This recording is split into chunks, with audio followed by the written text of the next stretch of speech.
ปราโมทย์เปิ่นอันนี้จากกระเดียวขบวนขึ้นมาอ๋อขบวนจะฟ้อนล่ะจะฟ้อนห้ามเนาะอ๋อฟ้อนไหวสาปารมีคณะจังฟ้อนฮักการฟ้อนล้านนาเชียงใหม่ฟ้อนบายสีกับพี่น้องเวียงป่าเป้าด้วยล่ะอ๋อพี่น้องเวียงป่าเป้าก็ไหวสาปารมีคณะจังฟ้อนเชียงใหม่ฟ้อนใบสีนี่เวียงป่าเป้าวันนี้ไผ่มาถามหาแม่สีดาคนงามแบบปะเนอะตะกี้ไปลักพอนึกว่าลูกอินเดียมาหน้าแดงปะลึงแต่เป็นว่าแม่สีดาวันนี้บัดเนี้ยอย่างสักอย่างจะฟ้อนอย่างเดียวอ่ะก่อนแล้วแต่ไผ่มันเนาะกุฏานี่แต่งชุดงามๆมาโอ้จังฟ้อนละปูนก็มากะเอาโดยสเก็ตเชียงใหม่นึกว่าละปูน ก็ตักถูกนี่เปิ่นบอกนะว่าโดยสเก็ตอันนี้เปิ่นมาฟ้อนบวงสรวงนี่หลายรอบแล้วเนาะก็อนุโมทนาบุญกับจังฟ้อนเนอะจัดหน้าเอางามกว่าจัดนี่แหมเนอะเพราะว่าทำบุญสุนทรทานตลอดฟ้อนไวสาบารมีคณะจังฟ้อนจากเชียงใหม่เนอะแล้วก็ฟ้อนใบสีนี้เวียงป่าเป่าไผ่ไข่หันแม่สีดาคนงามเวียงป่าเป่าฟ้อนไปพอเอาคนเดียวเนอะแล้วก็แม่วันเพ็ญดาววีบ้านแม่ห้อยเงินแม่ห้อยเงินเหนือทำบุญรูปเหมือนหลวงปู่มูลศรัทธาป้ออุ้ยพรมแม่อุ้ยมุกทารถาบ้านหนองแฝกแม่ห้อยเงินร่วมบุญรูปเหมือนหลวงปู่แล้วก็มูลศรัทธาอุ้ยบุญตาจันดีบ้านหนองแฝกแม่ห้อยเงินทำบุญรูปเหมือนหลวงปู่สำนักสงฆ์หอมบุญป่าไม้แดงร่วมบุญซื้อที่ดินวัดเหล่ามนทาเอาแยกซองก่อนแยกกล่องก่อนเดี๋ยวมันจะสูญกันมูลศรัทธาร่วมบุญซื้อที่ดินเหล่ามนทาศรัทธานายบุญศรีทามันพร้อมครอบครัว100 สาวจากสันทรายเนอะร่วมบุญซื้อที่ดินวัดเหล่ามนทาศรัทธานายอภิวัตรทามันนางสาวสุภาพรทามันสันทรายฟ้อนอันนี้จังฟ้อนอันนี้ร่วมบุญอันวัดเหล่ามนทาเดี๋ยวจะถวายครูบาอาจารย์ฝากไปเนอะวัดเหล่ามนทาขอแหมน้อยศรัทธาตารางวาละ999ตารางเมตรละ300ถ้าหอมเป็นกองทุนละซาวกองทุนละซาวมีซาวก็หอมได้ถ้ามี10 บาทได้เกินกองทุน ถ้ากองทุนแล้วแม่จะถ่ายรูปกันโอ้บอกกันนะเรียบร้อย5 บาท5 บาทเอาแฮมอันกันโอ้จ้าเอาไผ่จะร่วมบุญบัดต้องฟังนะอันนี้เขาประกาศให้ฟังได้999เนี่ยอูกับลูกกับหลานเป็นครอบครัวแม่อุ้ยเนี่ยแม่อุ้ยจื่ออย่างครอบครัวบ้านเลขที่หอมบุญตารางเมตรตารางวา999เปิ่นจะมอบที่ระลึกเฮือวันที่18ถ้าไปที่เหล่ามนทาก็จะมอบให้หมดเลยใส่กรอบอย่างดีงามปุกเสกเรียบร้อยมียันใส่เรียบร้อยถ้าไปบ่ได้จะเอามามอบที่เวียงป่าเป้านะไผ่อยู่เวียงป่าเป้าของอีแม่ล่ะถ้าไปปุ้นกับมอบปุ้นถ้าไปปุ้นบ่ได้กับมามอบเวียงป่าเป้าเนาะศรัทธาญาติโยมเนาะบอกกันไว้นะ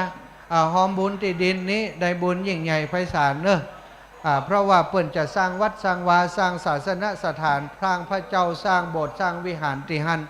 บุญกุศลที่เฮาร่วมสร้างวัดจังหวาเปิ่นบอกว่าโอ้มันมีมากมายบ่จังจะบอกจะใดเกิดบางคนศรัทธาพี่น้องทั้งหลายเกิดมาบ่มีที่ดินอยู่อาศัยก็มีเจ้าบ้านเปิ่นตลอดชีวิตเพราะว่าหยังเพราะว่าจัดก่อนเฮาบ่ได้สร้างไว้บ่ได้สร้างบุญสร้างกุศลที่เป็นที่ดินสร้างอย่างไว้จัดนี้บางคนไปพอเจ้าบ้านเปิ่นจะตลอดก็มีที่ทำกินบ่มีก็มีอันไผ่ก็ได้เหรอเอาอันขอประจานประน้อยประนานไผ่สักคนเอาอย่างมามัดต้นสตังมันอยู่มันปักคิดจริงๆเอาอย่างมามัดตังนาห้าวไว้มันจะอยู่มันปักคิดนะดีมดีก็จะปักนาตัวเจ้าให้นะช่วยกันกำไผ่เจ้าว่าไผ่อยู่นี่เอาเจียกมัดอันหน่องลงทั้งหลุมก็ได้นะถ้าไผ่เนี่ยอีแม่จะมาเนี่ยนะแล้วใส่ไปนะฮะพอบ่ค่อยประจายมีไหนวะหวานประจายสักคนละมามัดต้นสตังนี่ครับล่ะจะฮื้อสาว มันปักคิดตรงเดียวซ่ออันซ่อเจียกตั้งหลังพุ่นน่ะเอามัดนองที่ตั้งหลุมมันปักคิดเพศติ๊กๆอ่ะจังฟ้อนจะฟ้อนหรือยังแม่สีดามาซ่อมตั้งนานเพื่อละตัวบอกเคยได้ซ่อมมาแต่ขายน้ำติ๊กๆอ่ะพอว่าซ่อมฟ้อนจังก็ไปจังได้ถ้าจังได้ก็จังให้ไปด้วยเปิ้นนะ จังภาพอยู่ที่ไหนเนอะเกียมถ่ายรูปแม่สีดาเอาไปส่ง7กำแต่ว่าน้ำท่วมพอเปิดฝั่งอันลูกอันบ่อนอันอย่างก็พุทธศรีคีรีมาเปิดว่านักข่าว27จะมาสัมภาษณ์เจ้าวะ ยามวันก่อนนักข่าวมาสัมภาษณ์แม่สีดาป้อมไข่น้ำอีแม่ไปท่าเปิดที่น้ำท่วมขนาดเปิดมาถ่ายมาสัมภาษณ์ไกลบ้านเปิดลูกเป็นตาที่มวนเป็นออกอากาศนักข่าวฟังผู้บัตตันวะเนาะแม่สีดาคนงามใจดีใจงามเนอะกุเตือจะเอาน้ำมาถวายเป็นน้ำดื่มอารมณ์ดีวันนี้ว่าเอาเจ้าจะฟ้อนอย่างเดียวเจ้าจะฟ้อนอย่างเดียวดีใจที่เปิ่นแห่รูปเหมือนของหลวงปู่มาวันนี้เอาตอนนี้เวลาก็ใกล้เข้ามาแล้วเนอะตั้งแถวตั้งขบวนมาแล้วก็เอาไข่หันเปิ่นฟ้อนขึ้นมาเหมือนกันนะขบวนแห่อีป่อยอีแม่ก็ถ้าไผ่ติดเตี้ยวไงไปยืมพอเปิ่นก็ได้เนอะสถาญาติโยมให้หอมติดินมาอาตมาภาพในนามของครูบาอาจารย์เครือข่ายคลื่นสีขาวท่านอาจารย์พระครูอภิวัฒนวิกรมพระครูกัลยาณปราโมทย์พี่น้องคณะสัทธาวัดเหล่าเป่าขอบคุณท่านทั้งหลายเป็นอย่างสูงเนอะบุญฮักสมฮักษาเฮือท่านเป็นเทวดามีที่ดินมากมายมหาศาลเนอะมีที่เลือกสวนให้นามากมายมหาศาลไปพบนาจัดหน้าไปเป็นเทวบุตรเทวดาเป็นผู้ที่มีปราสาทวิมานมีสถานที่อยู่บัดต้องไปเป็นเทวดาที่ไปอยู่เสาะอยู่กับเขาเนอะมีเทวดาที่มีอำนาจบารมีมีที่อยู่ของตัวเก่ามีปราสาทวิมานของตัวเก่าเนาะศรัทธาพี่น้องไผ่ที่ยังบ่ได้ปูจาแผ่นดวงชะตาเนอะแต่เจ้านั้นเนาะสีว่าอันคนจะมานักมาหลายแต่เจ้านั้นเฮือปูจาแผ่นละ50บัดเดี๋ยวนี้ลดราคาลงมาเหลือ2แผ่นเช้าแผ่นเช้า2แผ่น40เนอะแต่เจ้านี่ได้แผ่นหนึ่ง50 บาท2แผ่น100เอาไปเอามาครูบาอาจารย์ว่าโอ้อันเฮือศรัทธาญาติโยมเปิ่นได้มีโอกาสบางของเปิ่นก็หอมนั้นหอมนี่ไปแล้วเอาซาวกับป๊อบมาหาอีนะตอนนี้เหลือแหมสัก10 แผ่นนี่ก็แม่เนอะไผ่จะเอาปูจาแผ่นดวงชะตาเดี๋ยวแห่รูปเหมือนของหลวงปู่มาก็จะเอาใส่เนื้ออีแม่อย่างจ๊ะที่ดินล่ะโอ้เนี่ยมันอู้กับมันได้น่ะที่ดินเนอะมาเห็นแล้ว200 บาทด้วยโอ้200 บาทก็10 กล่องนะเป็นกล่องทุน10 กล่องเลยอีแม่แม่นิตาพรที่ตาพรหน่อยนิตาพรแม่ลาพรป่างิ้วเวียงป่าเป้าเนาะ200เนาะได้20 กล่องแล้วก็แม่จันสวยคำมาบ้านอย่างเฟืองไฮก็แม่เฟือยไฮบ้านเฟือยเวียงป่าเป้าเอาคนลำปางมาอ่านตังเพ่มันบอกหู้จักแต้ได้ไหมทำบุญซื้อที่ดินแหม100 บาทได้10 กล่องทุนเนอะเอาท่านพระครูกัลยาณปราโมทย์นั่งอยู่ตั้งหลังยิ้มอยู่ตั้งหลังฮั่นแล้ววันนี้มาแอวเพ่โอ้พี่น้องได้ห้อมบุญซื้อที่ดินสร้างที่ดินเฮือกับวัดเหล่ามนทาเปิ้นอยู่ในย่ามนี่แหมอันนี้เกี่ยวกับวัดก่อถวายปัจจัยโอ้ท่านมหาสมชาติถวายปัจจัยอันนี้ก็ตู้เจ้าสมชาติปัจจัยอัน2ของเหล่ามนทาเนาะ2เหล่ามนทาตะกี้ฝากตู้ลุงยองไปก็มีกระเดียวตุลุงก็จะเอาไปให้ท่านพระครูกัลยาณปราโมทย์ไปสถานวัดใหม่เนอะเปิดสร้างจากบะมีอย่างซักอย่างนะบะมีอย่างซักอย่างหมายความว่าที่ดินก็บะมีตอนนี้ซื้อที่ดินราคาอยู่7 ล้านเจ้าของเปิดใจดีหอม5 ล้านคือเจ้าบ้านได้ร่วมจ่าย2 ล้านมาเดี๋ยวนี้จ่ายไป2ได้จ่ายไป1 ล้านแปะเปิ้น ไปยืมปียืมน้องวัดเหล่ามนทาบ้านเหล่ามนทาได้สตางค์ล้านไปฮื้อเปิ้นก่อนบัดเดียวได้ที่ดินมาแล้วยังแหมล้านหนึ่งนัดเปิ้นวันที่18 เดือนธันวาจะเอาฮื้อเปิ้นนับแต่นี้ไปถึงวันที่18 ธันวาอีปล่อยอีแม่เก็บวันละ10 ละ20ใส่ออมสินไว้ 18ธันวาดิมนี้ได้999เนาะ999เปาะเปิ้นไปนะอาตมานี่หลายรอบแล้วแต่ว่าไปพี่น้องเวียงป่าเปาเปิ้นไปตานซื้อที่ดินที่วัดเหล่ามนทาก็ไปอยู่ฮับเปิ้นที่พุ่นได้ฮับเปิ้นที่พุ่นก็หอมเปิ้นไปแหมเนาะบัดเดี๋ยวนี้ก็อยากจะบอกพ่อแม่พี่น้องครอบครัวของอาตมาให้ได้เป็นเจ้าภาพกันหมดเพราะการซื้อที่ดินถวายวัดบัดจะเนี้ยได้ง่ายๆอีแม่คนบ่มีตังค์นักๆเนี้ยบัดจะได้แต่ตอนนี้เปิดโอกาสให้เฮาร่วมบุญโดยคน10คน20เป็นกองทุนก็เนี้ยได้ถ้าจะเอาเป็นตารางวา999นี่เปิ้นมีประกาศเป็นที่ระลึกเฮือเลยใส่กรอบเฮือมีโฉนดที่ดินที่เฮาซื้อนั่นนะแล้วก็มีชื่อเฮาเหี่ย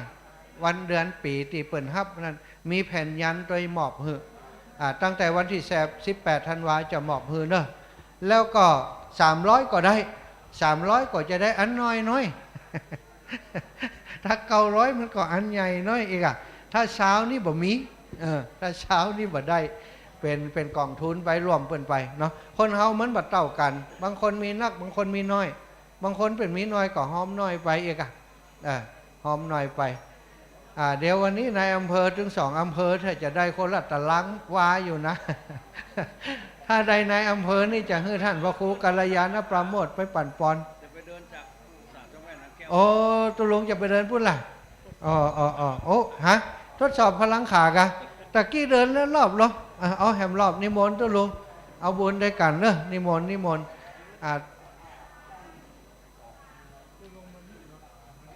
ตุลุงมานิดเนอะแฟนรายการตัวยงของตุลุงยอง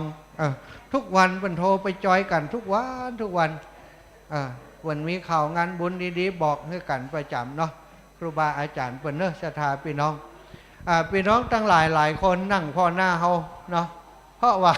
กูเตือได้ยินกันในวิทยุอีปออีแม่มันเป็นตุตนใดว่าเดียวหันหน้าแล้ว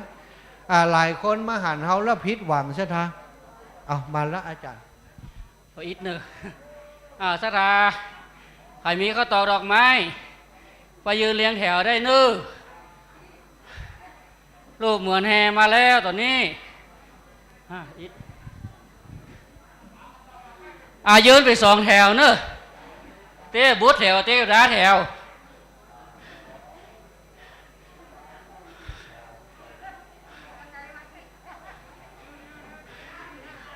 เนอะพี่น้องศรัทธาเตียงข้าวตอกดอกไม้ยืนไป2แถวแม่ครูธนพันธ์พอกรรมแม่ครูธนวันพอกรรมเจอเนอะตอนนี้แฮมาละยืนที่หัวบันไดท่านเลยญาติโยมยืนที่หัวบันไดเลยมันต้องไปทั้งลุ่มละเพราะว่าขบวนมาใกล้ถึงแล้วเดี๋ยวจะหามขึ้นมันลำบากเนอะขอฮื้อชิดตัวเนอะชิดหน่อยไม่นี่ถึงปุ้นก็ครับนี่พี่น้องศรัทธาเดี๋ยวอาตมาจะบอกคือแม่ครูดูหน่อยกว้างหน่อยโยมชุดขาวน่ะขาขึ้นมาบนนี้พานิตาขยับไปหน่อยชิดเลยชิดขอบเลยเพราะนี่มันแคบมันจะหามขึ้นยากเพราะเขาอยู่นี่เนาะโปรย2ข้างเนอะมาตังมันออกให้ตัวอันนี้เกิงนี่มาให้แม่มาให้แม่ใครที่มีข้าวตอกดอกไม้ก็สาธุเนอะอยู่ห้องให้ฝั่งมันมอกันแม่เนี่ยแม่ยังแม่จีเบวันนี้เอาให้แม่ให้ป่วยเดียวมันมีถึงป่วยเลยได้อยู่นี่เลยได้รูปเหมือนกำลังขึ้นคันไดมาแล้วเนอะอยู่นี่แม่อยู่นี่ตอนนี้แอบนี่เดี๋ยวไปเข้ามานี่นะแม่นี่ขยับไปหน่อยเนาะอย่างมาก่อนนั่นสิงโตก็เพราะว่าหาม2แถวครับตอนนี้อันนี้ชิดแบบน้อยเลยก่อนโอ้แมงโตมาก่อนแมงโตครับโดยขบวนของรูปเหมือนของครูบาทั้ง2แมงกะโตตอนนี้ก็นกขึ้นมาแล้วเนอะศรัทธาญาติโยมเนาะขบวนขึ้นมาแล้ว ช่วยกันสาธุดังๆมีข้าตอกสาธุแม่ยกมือสาธุดังๆเด้อเฮ้ดังหึง16ชั้นฟ้า15ชั้นดินพุ่นนะ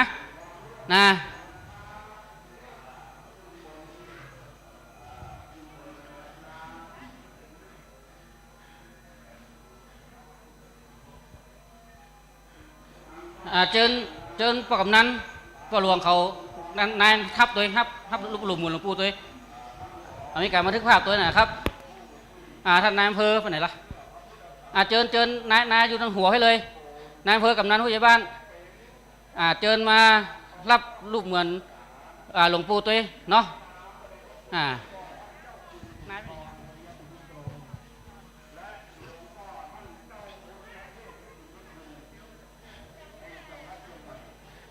ศรัทธาญาติโยมที่อยู่นั่งทางในถ้าลูกไว้มันได้กับสาธุเนอทางในเอาเนอนะนำโดยโตแล้วก็ฟ้อนบนห้องฟ้อนอย่างนั้นนะนกอย่างนะ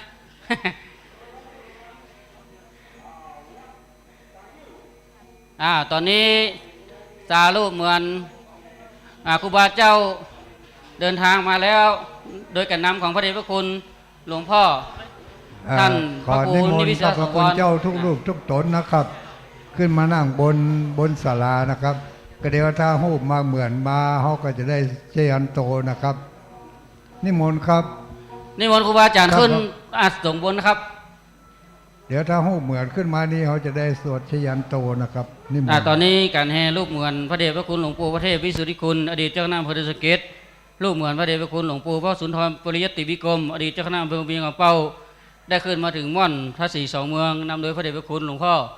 พระคุณนิวิศิลสังวรและเจ้าคณะอำเภอเวียงเป้าและกับพระเลขา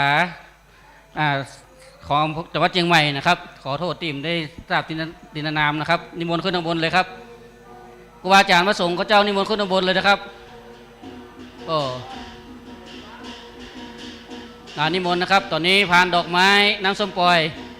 ได้เดินทางมาถึงนิมนต์อาจารย์ดร.ครับนิมนต์ครับอาจารย์พระครูดร.ครับอันนี้ดร.มาดเนาะนิมนต์ขึ้นเป็นสงฆ์ตำบลครับพระมหาเถระผู้ใหญ่วาจารย์พระสังฆาธิการนอกเหนือนั้นนิมนต์อยู่ด้านทิศตะวันออกนะครับทิศเหนือนะครับนิมนต์พระมหาเถระผู้ใหญ่ขึ้นตำบลนะครับที่มีอายุการพรรษานะครับเอาขึ้นไปเลยโยม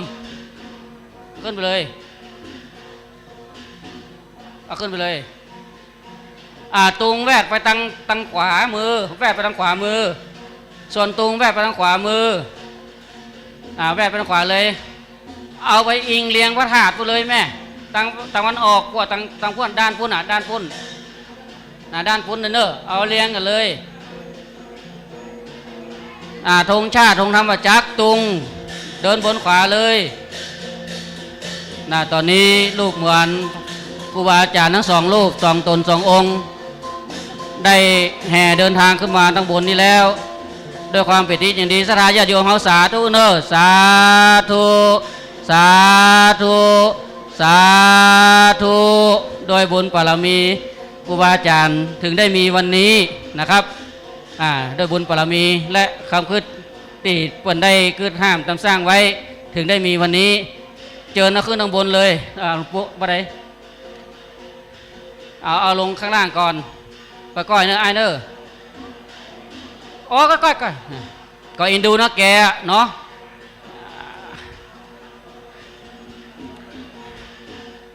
ขึ้นคันไดไปมออิดหาแผมก็เป็นบุญบารมีเนอะบุญบารมีหลวงปู่ปกปักรักษาทุกท่านเนอะได้หามลูกเอาลงเลยไอ้ลงเลยก้อยเนอะก้อย1 2 3นะ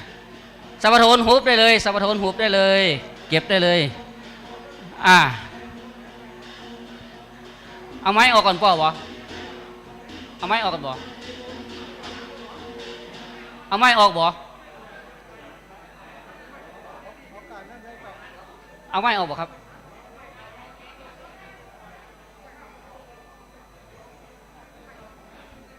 ตอนนี้ดึงไม้ออกก่อนเด้อดึงไม้ออกก่อน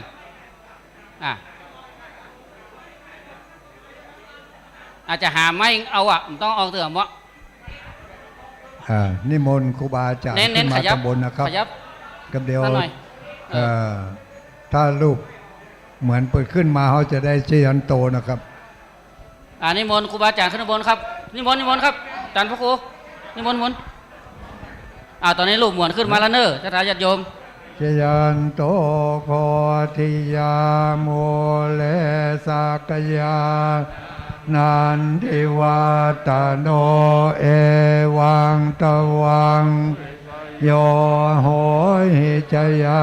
สุจยมังอาปาลาจิตาปันลังเกสิเสทวิปุคะเลอภิเสเกสัพทานังอากาปะโตปะโมทติสุนักตังสุมังคลังสุปปาตังสุโหตสุขโนสุโมโตจะสุเยตังราม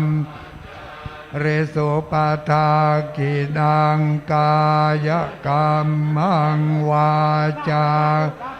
มังปทา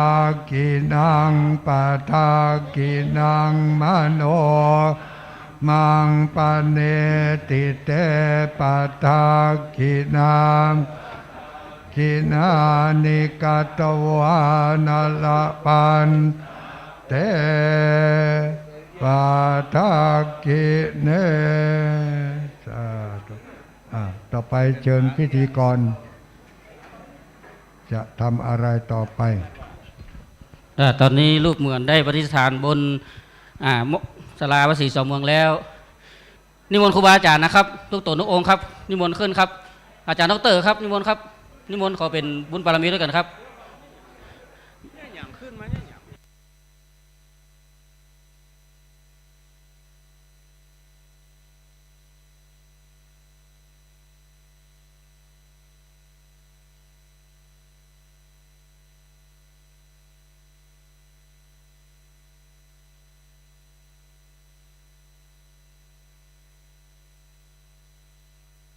ศรัทธาญาติโยมเนอะเสียงมันจะเงียบไปตอนนี้ตังพิธีการตังบนนี้ครูบาอาจารย์ตุลงท่านพระครูชลทานพิทักษ์จะได้ทำการเอารูปเหมือนของหลวงปู่ทั้งสองรูปสององค์ตั้งไว้ประดิษฐานตั้งไว้ในที่อันเหมาะสมก่อนจะทำการอบรมสมโพธิแต่ว่าในช่วงนี้นั้นนะก็ยังบ่ถึงพิธีในการที่จะอบรมสมโพธิเตื้อพิธีจะมีในช่วงของหลังจากพระสงฆ์องค์สังฆเจ้าครูบาอาจารย์ได้ฉันภัตตาหารเรียบร้อยแล้วศรัทธาญาติโยมกินข้าวกินปลาเรียบร้อยแล้วเนาะก็จะได้อบรมสมโพธิเนาะพี่น้องทหารผ่านศึกเพิ่นจะถ่ายรูปก่อนเพิ่นยืนงามกันเดี๋ยวถ่ายรูปกันเฮียกรรมกันเลยเหรอมาพร้อมกันถ่ายรูปเฮียกรรมเนาะพี่น้องทหารผ่านศึกโอ้อีป่อ อีป่อมาแล้วอีป่อมาแล้วนะศรัทธาญาติโยมเนอะได้สักการะรูปเหมือนของหลวงปู่ถึงสองรูปสององค์เนอะเจริญปอนทหารผ่านศึกถ่ายมาแล้วเนาะอนุโมทนาขอบคุณบุญกับศรัทธาสาธุชนพี่น้องทหารผ่านศึกกูครูกูท่านอีแม่ทั้งหลายตู้ขอทุกท่านได้โปรดประนมมือขึ้นเนอะสาธุการครับพี่น้องทหารผ่านศึกทหารผ่านศึกประนมมือฮับการขอบคุณจากอีป่ออีแม่ทั้งหลายเปิ้นไปหามมาได้พี่น้องหมู่เฮาเสียสละมาหามเพื่อเปิ้นเนอะสาธุการพร้อมกัน3 ครั้งสาธุสาธุสาธุมูที่ช่วยกันหามอายุ100 สาวไปหมดเนอะงวดหน้านี่ถูกหวยกูคนเดี๋ยวทหารบันซึกมาครับเอาเหรียญภาษี2 เมืองที่นี่เดี๋ยวนิมนต์หลวงพ่อยืนนี่แจกพี่น้องทหารผ่านซึกเนอะพังไปไหนด้วยนะเดี๋ยวจะมอบของดีมีรุ่นเดียวมอบเพื่อเป็นที่ระลึกเป็นการขอบคุณจากคณะกรรมการเนอะหลวงพ่อเจ้าคณะอำเภอจะมาเป็นผู้มอบพี่น้องทหารผ่านซึกเข้าแถวดังนี้แล้วฮับนี้แล้วก็ออกดังเพเนาะต้นแถวอยู่ทางเพศเนอะหั่นก็ได้เข้าแถวหั่นแต่หัวแถวอยู่นี้แล้วก็วนออกทางเพศอาจจะวนทางใดถ้าเข้าทางเพศก็วนเพศเนอะเอาละเอามาเตรียมอยู่นี่เลย มาอยู่นี่2 คน1 2อยู่นี่รอ2 คนเอาเข้าแถวดีๆก่ะเดี๋ยวจะปรับแล้วเดี๋ยวจะวิดพื้นนะเข้าแถวเลี้ยง1ห้ามเลี้ยง2ก่ะเลี้ยง1แถวนี้บัตต้าแถวนี้ต้องไปต่อทั้งพุ่นนะเข้าแถวเลี้ยง1มาเนอะเอากราบนิมนต์หลวงพ่อครับนิมนต์พระสงฆ์หลวงปู่ได้ชยันโตยิ้มเนอะตอนเป็นมอบเนาะบัตโตกะหลวงปู่จะฉันเข้า เรียนเชิญเจริญพรเอามาเลยเนอะมาท่านศรัทธาสาธุชนพี่น้องทหารผ่านศึกเนาะไอ้ป่อยืนบนเพ่ไอ้ป่อยืนบนคันไดเพ่มันจะสูงน้อยเนี่ยเขาจะถ่ายรูปงามไอ้ป่อยืนบนหน่อยมันน่าจะต่ำกว่าเขาตัวสูงไอ้ป่อเฮ้ยป่อยืนบนนะละศรัทธาญาติโยมเนอะพิธีตังเพก็คือตอนนี้พี่น้องทหารผ่านศึกชมรมทหารผ่านศึกอย่างมานักเต้นนักว่าเอากาเวียงปะเป้าเขากันกาเวียงปะเป้าเนาะประธานเนาะใครเป็นเลขาของชมรมมาเลขามาเพ่กำไหมมาประกาศบอกว่าชื่อใครสาธุป่ะพิธีจะมีมาตอนเบิดก่อนยังไงนี่จะเป็นอีว่าไปตามกำหนดการครับผมยังไงนี่ทำบุญตามอัธยาศัยเดียว10 โมงจะบวงสรวงก่อนแล้วก็กินข้าวตอนพิธีจะมีมาตอนเบิดก่อนครับผม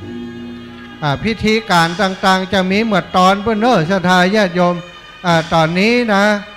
ตั้งพี่น้องทหารผ่านศึกอันนี้หู้จักชื่อประกาศเนอะบอกหู้จักหมด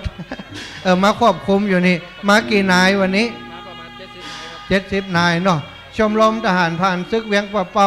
7จริงๆแล้วมีกี่นายจริงๆแล้วตึงสมทบประมาณ700 กว่านาย700 กว่านายแต่นี่มาประมาณ70 นายเนาะแสดงว่าเป็นชมรมที่มีสมาชิกอยู่เยอะแล้วทำกิจกรรมลักคือกิจกรรมอย่างพ่อง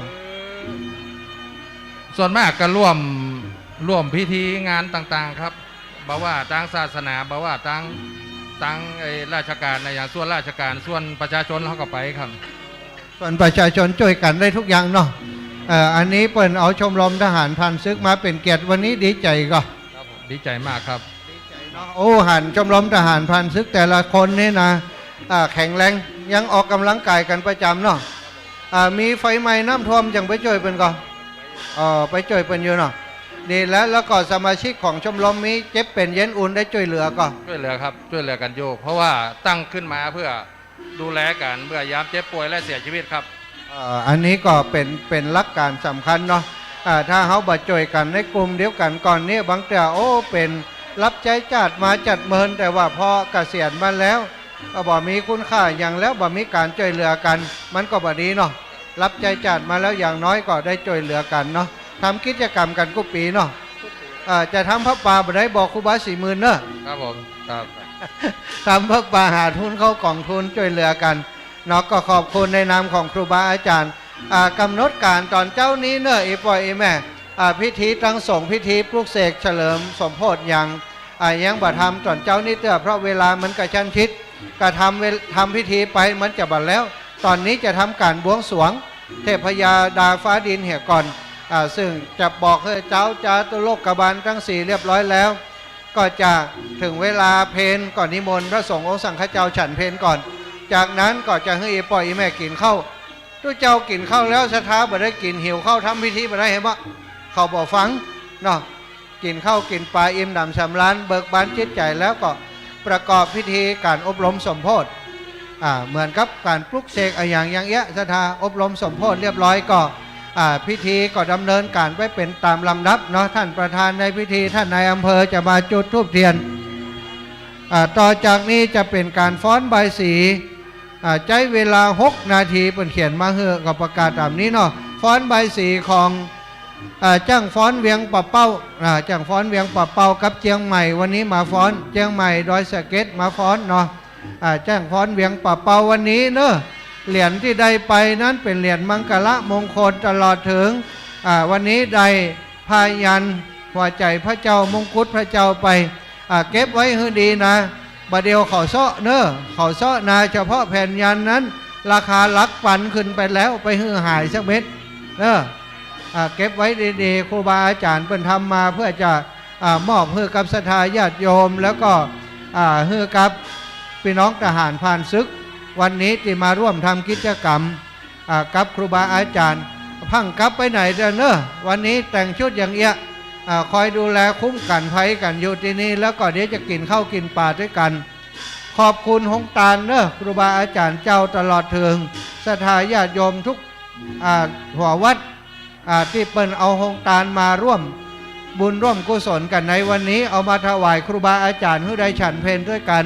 แล้วก็เอามาเลี้ยงดูอีพ่ออีแม่ที่มาร่วมงานในวันนี้ตัวเนาะวันนี้ท่านนายอำเภอเวียงป่าเป้าของเฮาในอำเภอคนใหม่มารอแล้วเนาะแล้วในอำเภอเวียงป่าเป้าท่านวุฒิกรคำมานี่ยังบ่มาเด้อก็เอายังบ่มาถึงเด้อเนาะท่านนายอำเภอมาจะจำได้เพราะมันจะมีแสงสว่างตั้งหน้าเหมือนกับเฮาเนี่ย เปิ่นจะเลี่ยมหน่อยนะไปวันนั้นไปใจหาเปิ่นที่เมืองพานพุ่นนี่แม่โอ้เปิ่นบอกให้ไปแต่จำเป็นต้องไปเพราะว่ามันราชการเนาะไปเป็นนายอำเภอพุ่นอยู่บ้านเฮานี่ปอตุกต่อใดเอวะไปอยู่ปุ่นเนี่ยจะได้นายอำเภอก็บ้านมันนักกว่าบ้านเฮาแหมเกิงนึงว่ะบ้านเฮามีเกิงเดียวของนั้นเมืองพานนะอีแม่เปิ่นไปอยู่ปุ่นเนาะนายอำเภอที่มาอยู่เวียงป่าเป้าเฮาส่วนมากจะพอมาอยู่ที่นี่ก็ได้ขึ้นตำแหน่งกันกุคนนะได้ดิบได้ดีกันกุคนเพราะว่ามาที่นี่เปิ่นสร้างคุณงามความดีบัดเดียวนายอำเภอใหม่ของเฮามาแฮมก็เป็นคนใจบุญแฮมเนาะวันอาทิตย์เป็นวันพักผ่อนเปิ่นครูบาอาจารย์ว่าเปิ่นจะมีพิธีบวงสรวงนี่เนอะวันนี้นายอำเภอกับคุณนายกับปากันมาพี่น้องเฮาได้นายอำเภอที่ดีเนอะเจ้าแม่สาธุสาธุฟังอยู่มาเลยสาธุโอ้ได้กะเดี๋ยวกันเนอะเดี๋ยวเขาประชาสัมพันธ์เดี๋ยวเขาว่างเขาจะบอกเนอะถ้าเขายั่งปากอีแม่ก็มาหาเด้อร่วมบุญแม่4,000ตัดแก้ว2กล่องบุญเนอะอันนี้ไปวัดเถ่ามนทาโอ้เปิ่นมาลักฟ้อนอยู่ตั้งหิมนี่เนอะอันนี้จังฟ้อนเวียงป่าเป้าเฮาเสถาพี่น้องอยู่โรงเรียนอนุบาลเวียงป่าเป้าเนอะ60 ปีแล้วนะอยู่อนุบาลนะบัดเดี๋ยวนี้60 ปลายเมื่อละคนตั้งหลังฮะนั้นวันนี้ผมบอกขายน้ำขายเนิ้มแล้วฝนตกเจ้าบอกขายใจบดีว่ะมาฟ้อนด้วยเบิ่นโอ้เป็นตาดีม่วนเนอะอ๋อไผ่จะบันทึกวิดีโอถ่ายรูปถ่ายไว้เนอะเมินได้มางามเหตุเนี่ยศรัทธาญาติโยมอันนี้กล่องบุญกล่องทุนไผ่ที่ยังบ่ได้ปูจาแผ่นตองเนอะไผ่ที่ยังบ่ได้ปูจาแผ่นตองเนาะแผ่นตองแผ่นละซาวต่ออันเนอะเขียนดวงชะตาเลิกยามฮือกับแผ่นดวงท่านอาจารย์ตุลุงครับญาติโยมเปิ่นเอามาถวายครับ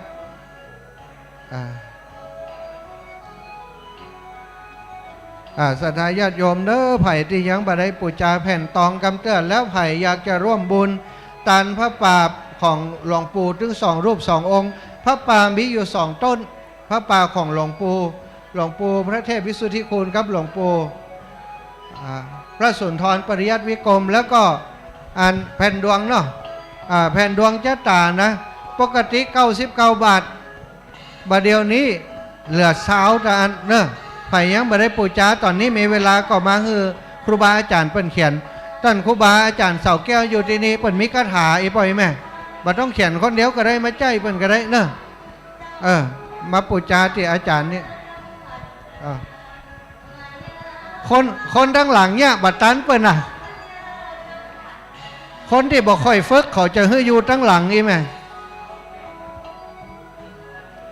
คนทั้งหลังนี่เปิงไปขายน้ำอย่างเดียวนะมาฟ้อนกับเปิ้นนี่ฟ้อนกึดหาน้ำพุ่นนะ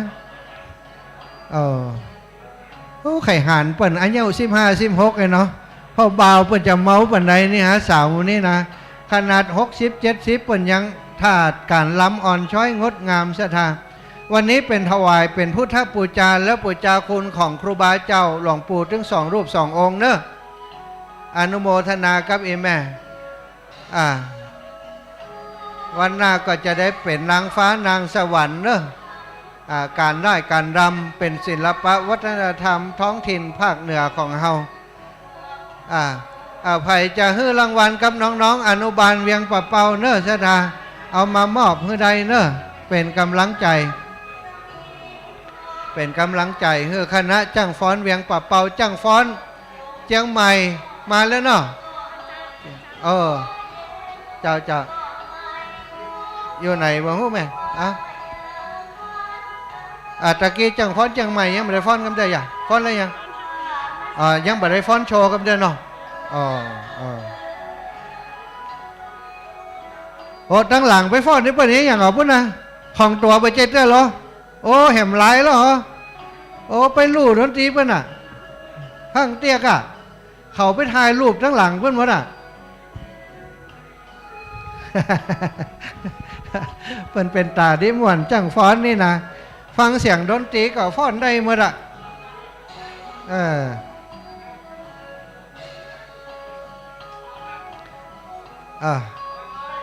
อันนี้คือศิลปะวัฒนธรรมที่อนุรักษ์รักษาสืบสานกันไว้ศรัทธา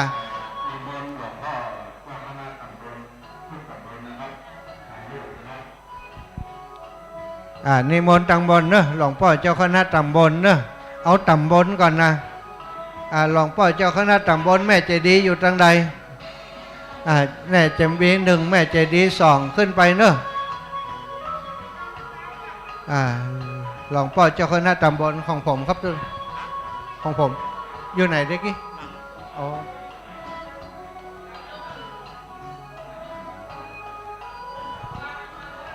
หลวงพ่อเจ้าคณะตำบลนะถ่ายรูปเป็นที่ระลึกไว้เหี่ยกรรมหนึ่งบบึษศรัทธาสาธุชนคนเฒ่าคนแก่เรียบร้อยแล้วเพิ่นก็จะไปถ่ายบอลลูนนะวันนี้ประกาศพ่อเคอเป็นกรรมเมาจังฟ้อนนะเมาพอจังฟ้อนเป็นฟ้อนงามด้วยนะศรัทธาวันนี้อากาศมันเย็นสบายอากาศก็เย็นคนพอก็ม่วนคนฟ้อนก็ม่วนเนาะเอาจะจบแล้วเอาสาธุดังๆสักคำแล้วอีแม่สา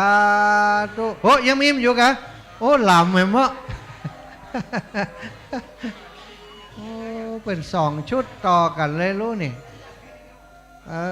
นั่นตอนนี้เนอะไผ่ยังบ่ได้ปูจาแผ่นดวงชะตานะเอาอันนี้เพลงเวียงปอบเป่าเฮาโดยเฉพาะศรัทธาไผ่บ่ได้ปูจาแผ่นตองกำแผ่นดวงชะตากำเตือนเนอะปูจาแล้วก็เขียนแล้วก็เดียวจะเอาไปบรรจุใส่ไว้ที่ฐานของรูปของหลวงปู่ถึง2 องค์เนอะศรัทธาจะได้ร่วมบวงสรวงสมโภชอบรมสมโภชโดย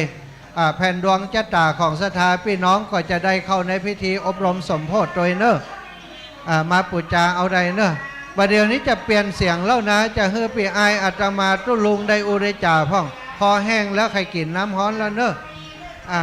ถวายความเคารพตุลุงได้อุต่อเนอะตุลุงเนอะตุลุง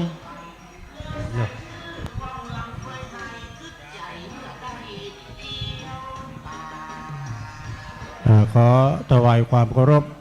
ในหลวงพ่อท่านพระครูนิวิตศรีลสังวรหลวงพ่อเจ้าคณะอำเภอเวียงป่าเป้าแล้วก็ถวายความเคารพครูบาอาจารย์ทุกตนทุกองค์ด้วยความเคารพตอนนี้ญาติโยมทั้งหลายก็กำลังชมกำลังพอกการฟ้อนแถมชุดหนึ่งเนาะกำลังฟ้อนกันอยู่ทางท่านอาจารย์พระครูชลทานพิทักษ์ครูบาอาจารย์เพื่อนก่อนเน้นมาว่าญาติโยมท่านใดที่ยังบ่ได้ปูจาแผ่นดวงชะตาสักคำเดียวนี่เปิ้นจะปิดแล้วนึเอาเลยแผ่นละ19 บาทโยมจะไปลู่กันกะบ่ปออย่างก้าเนี่ยเอามาตัวนี้พอนึแผ่นละ19 บาทนะจะลึกบันทึกชื่อลงถ้าเขียนบ่ได้ให้ครูบาอาจารย์เขียนเนี่ยตัวปี้ปลัดพระครูปลัดณัฐพงศ์นะอาจารย์อู๋ก็กำลังจดอยู่หันโดยเมตตาบารมีธรรมอาจารย์ท่านพระครูบริยัติรัตนโชติก็ได้เป็นเก้าเป็นกันอยู่ที่นี่เนาะเอาแผ่นดวงชะตา19 บาทฮะโชคดีมีใจชะตามีขึ้นมีลงนะดวงชะตา จะดังจะเด่นจะดวงจะดังก็อยู่ที่ตัวดอเนี่ยนะอันนี้ต้นครูบานิยมเด้อต้นครูบาก็จะร่วมทำบุญตามต้นของครูบาต้นเงินต้นทองนะในพระเดชพระคุณหลวงปู่ครูบาจังสองที่เปิ้นกึดวัดสร้างวากึดบุกเบิกดอยนางแก้วม่อนพระศรีสองเมืองจนสำเร็จลุล่วงไปด้วยดีด้วยหมู่เฮาต่างหลายเอามาเลยญาติโยมโอ้ฟ้อนก็ม่วนญาติโยมก็มากันนักกันหลายครูบาอาจารย์ก็มากันนักเนาะจะได้รับเกียรติจากท่านนะท่านนายอำเภอนายอำเภอพานนายอำเภอเวียงป่าเป้าดอยสะเก็ดเปิ่นมาโมดเลยวันนี้ฉะนั้นก็ต้องขอบคุณเอาเลยไม่เอามาหอมที่ดินท่านมหาไม่ไหนหอมที่ดินรัดเหล่ามนทานะฮะเขียนชื่อขีดตารางเม็ดนะเดี๋ยวเอาให้ท่านมหามาเด้อเขียนชื่อนั่นมาเด้อโอ้รอสักกรรมนี่ญาติโยมทั้งหลายเอามาจอมที่สลุงนะที่สลุงนะที่เขียนแล้วเนาะจะไปบังหน้าจ้างฟ้อนที่มันแคบได้เพื่อนก็เมาเขียนเอาเล่นตัวแห่ก่อนเอาเขียนเลยแม่เขียนนี่พี่น้องบ้านป่าแดดนี่ก็ป่าแดงทุ่งโป่งหนองบ้านของป้าบุญธรรมเนาะป้าบุญธรรมสังคำฟันก็น่าจ้างฟ้อนนะฟ้อนกันหลากหลายตั้งคณะศรัทธาสาธุชนญาติโยมได้ร่วมบุญกุศลในการมาด้วยเน้นทางงานแผ่นดวงจตาแผ่นดวงเลิกนะจะจดชื่อบันทึกจะลึกชื่อลงไปเขียนวันเดือนปีเกิดของเราเขียนเอาปากกาเขียนก็ได้ไหมเขียนเลยเขียนจูเนี่ยเกิดวันอะไรอย่างเดือนอะไรอย่างเพื่อจะมีที่ฮั่นเนาะขออนุโมทนาบุญกุศลกับญาติกับโยมที่ได้ร่วมบุญกุศลแผ่นพระยันก็มีอยู่สถาทำบุญ100รับไป1แผ่นอันนี้โดยเมตตาธรรมอาจารย์พระครูชลทานพิทักษ์เป็นพระยันมงกุฎเนี่ยอิติปิโสพระอรหันตาทั้งหลายแม่ปูจาได้เลยเนาะโอ้โยมจะร่วมทำบุญเจิญนะเอาต่อไปมีรายชื่อรายนามบริจาคเพิ่มเติมต่อเติมเสริมต่อนายเทวินนางนวรัตนสุวรรณและก็นายณภัทร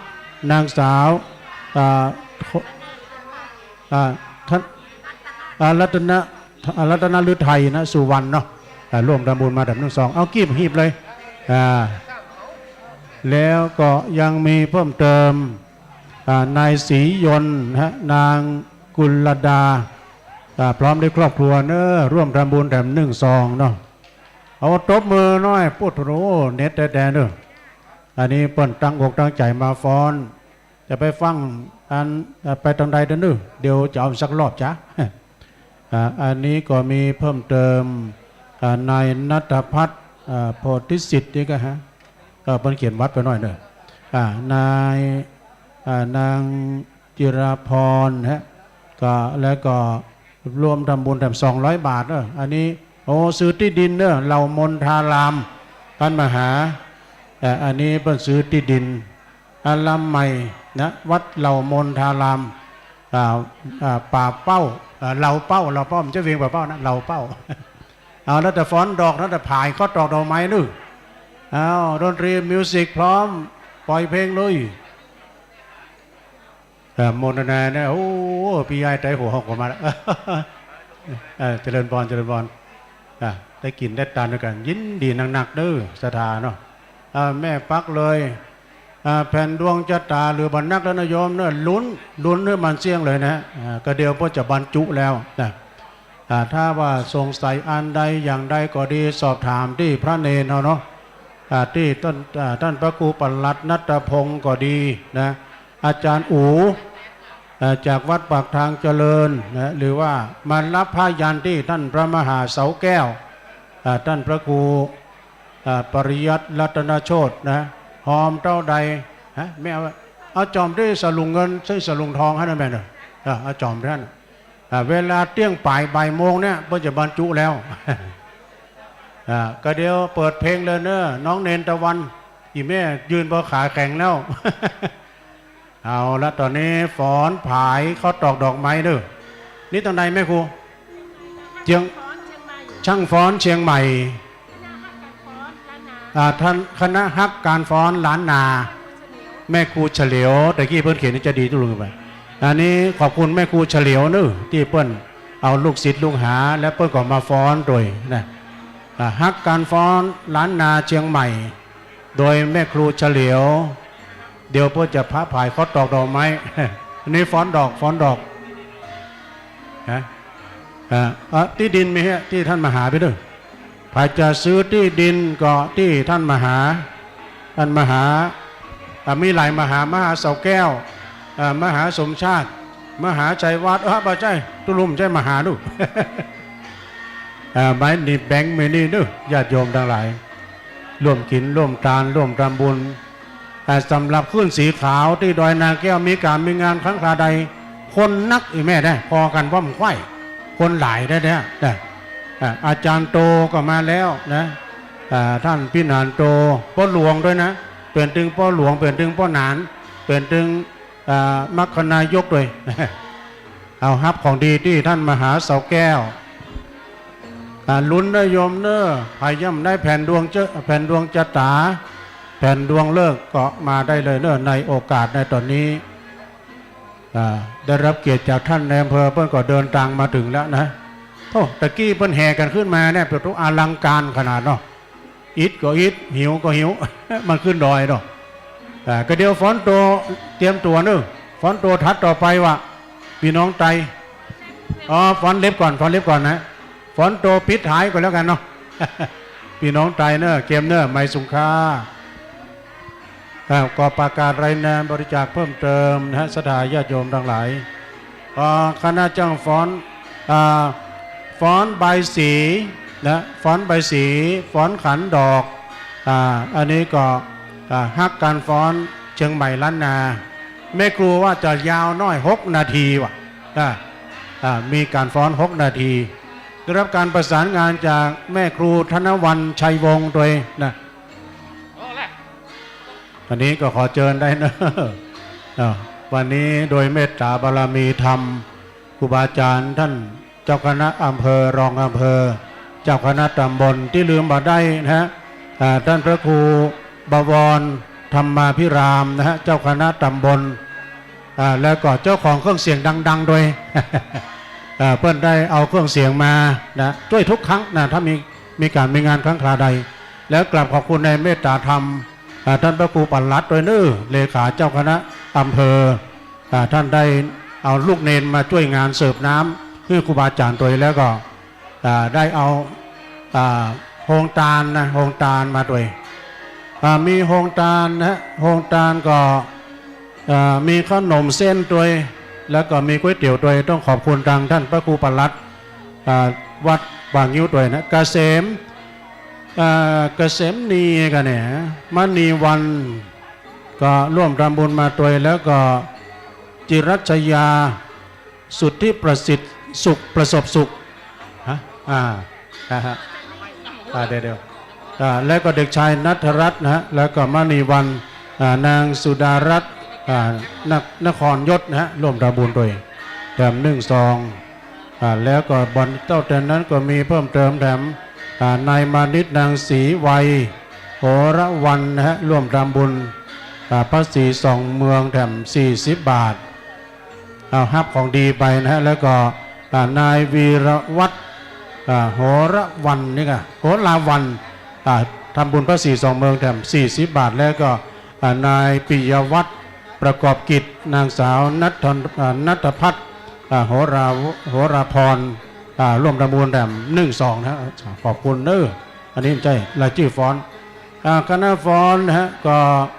คณะต่อไปฟ้อนเพลงกึดเตืองหาเจียงไฮกึดเตืองเจียงไฮเนี่ยไปเตอร์ไปเอวเนาะแล้วของงานสภาวัฒนธรรมอำเภอเวียงป่าเป้าตะกี้พี่หนานเปิ้นเอามานี่นะแต่เดี๋ยวก็รอบต่อไปมีฟ้อนเล็บด้วยนะ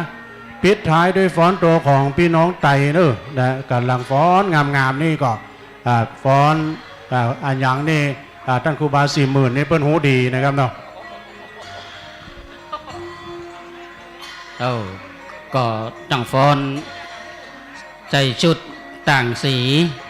งดงามอ่อนช้อย แต่อายุรวมกันแล้วเป็น200 ปลาย สถาญาติโยมนะอายุรวมกันแล้ว200 ปลาย แต่ว่านี้อ่อนช้อยงดงามนะอันนี้ก็เป็นเสียงเพลงเสียงพิณเสียงต่างๆที่เขาจะได้ยินกันครั้งอดีตการว่าเพลงอย่างเอี้ยนึกถึงครั้งอดีตนะเขาไปวัดไปวาเขามีงานมีจ้อยมีซอนะอันนี้ก็มาประยุกต์ในการฟ้อนอันนี้เป็นของกลุ่มคณะตังใดหาเวียงกระเป้าก็ฮะของเชียงใหม่ว่าหันแม่ครูธนวันบนอยู่นี่นะเพิ่นว่าฟ้อนอย่างหูแม่ฟ้อนใบสีเนาะก็ฟ้อนขันดอกตั้งช่วงดอกไม้อันนี้นะงดงามเนอะเพิ่นตั้งอกตั้งใจมาจากจังหวัดเชียงใหม่ปรบมือสวยงามสาธุนี่อ่อนช้อยงดงามอายุรวมกันเป็น200 ปลายต่อไปจะเป็นฟ้อน199ยังมาถึง200แต่นะฟ้อนแม่ครูธนวันบอกว่าฟ้อน199อ้าวมาเลยอันที่รอก็รอไปก่อนเนอะอันใดจะก่อนหลังฟ้อนเล็บก่อนกัน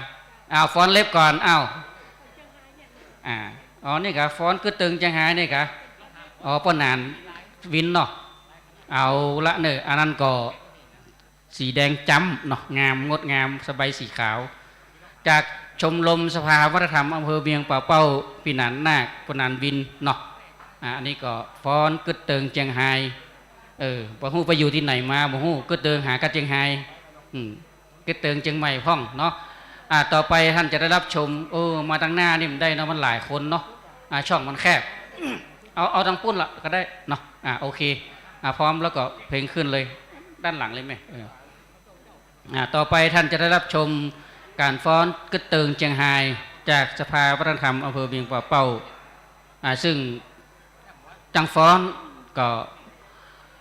ดูสภาพเนาะ ดูร่างกายงดงามพิรีพะล่อคำป้อคำปันก็รวมกันเป็น500 ปลายนะอายุนะ เอาละวันนี้ที่เวลาที่เหลือนี้ท่านได้ที่จะร่วมทำบุญก็จะปักต้นปักยอดจะบูชาแผ่นยันดวงนี้ได้อยู่เนอะนะเพราะว่าตอนนี้ตมาภาพเอาบาทไปตั้งบนหน้าตีอันนี้หลวงปู่ฮะอันนี้มนต์ฉันเข้าแล้วกะเติงเพลนแล้วเนาะ11:10 นาทีมีเจ้าหน้าที่บนแจ้งบอกว่านิมนต์ฉันเพลครูบาอาจารย์นิมนต์นะครับทุกตนทุกลูกทุกอนสามเณรด้านหลังนะครับด้านหลังพระศรีสองเมืองนะครับผมจัดสำหรับภัตตาหารไว้เรียบร้อยพระมหาเถรานุเถระเจ้าคณะพระสังฆาธิการครูบาอาจารย์พระสงฆ์ของเจ้าจุโตนจุองค์นะครับนิมนต์ครับท่านใดจะสันทัดหนุ่มเส้นก็ตังพระครูเลขาไว้นะครับเนอะด้านเหนือพระครูเลขาอำเภอเวียงเป้าตังลูกพระลูกเนนเนี่ยหนุ่มเส้นนิมนต์นะครับนิมนต์ครับทุกตนทุกองค์นะครับเนอนะนิมนต์ครับตอนนี้เขามีพี่น้องต่างชาติเดินทางมาดูตัวนะฮัลโหลสวัสดีนะเข้ามานิมนต์ครูบานำลูกพระลูกเนนฉันเพลครับครูบา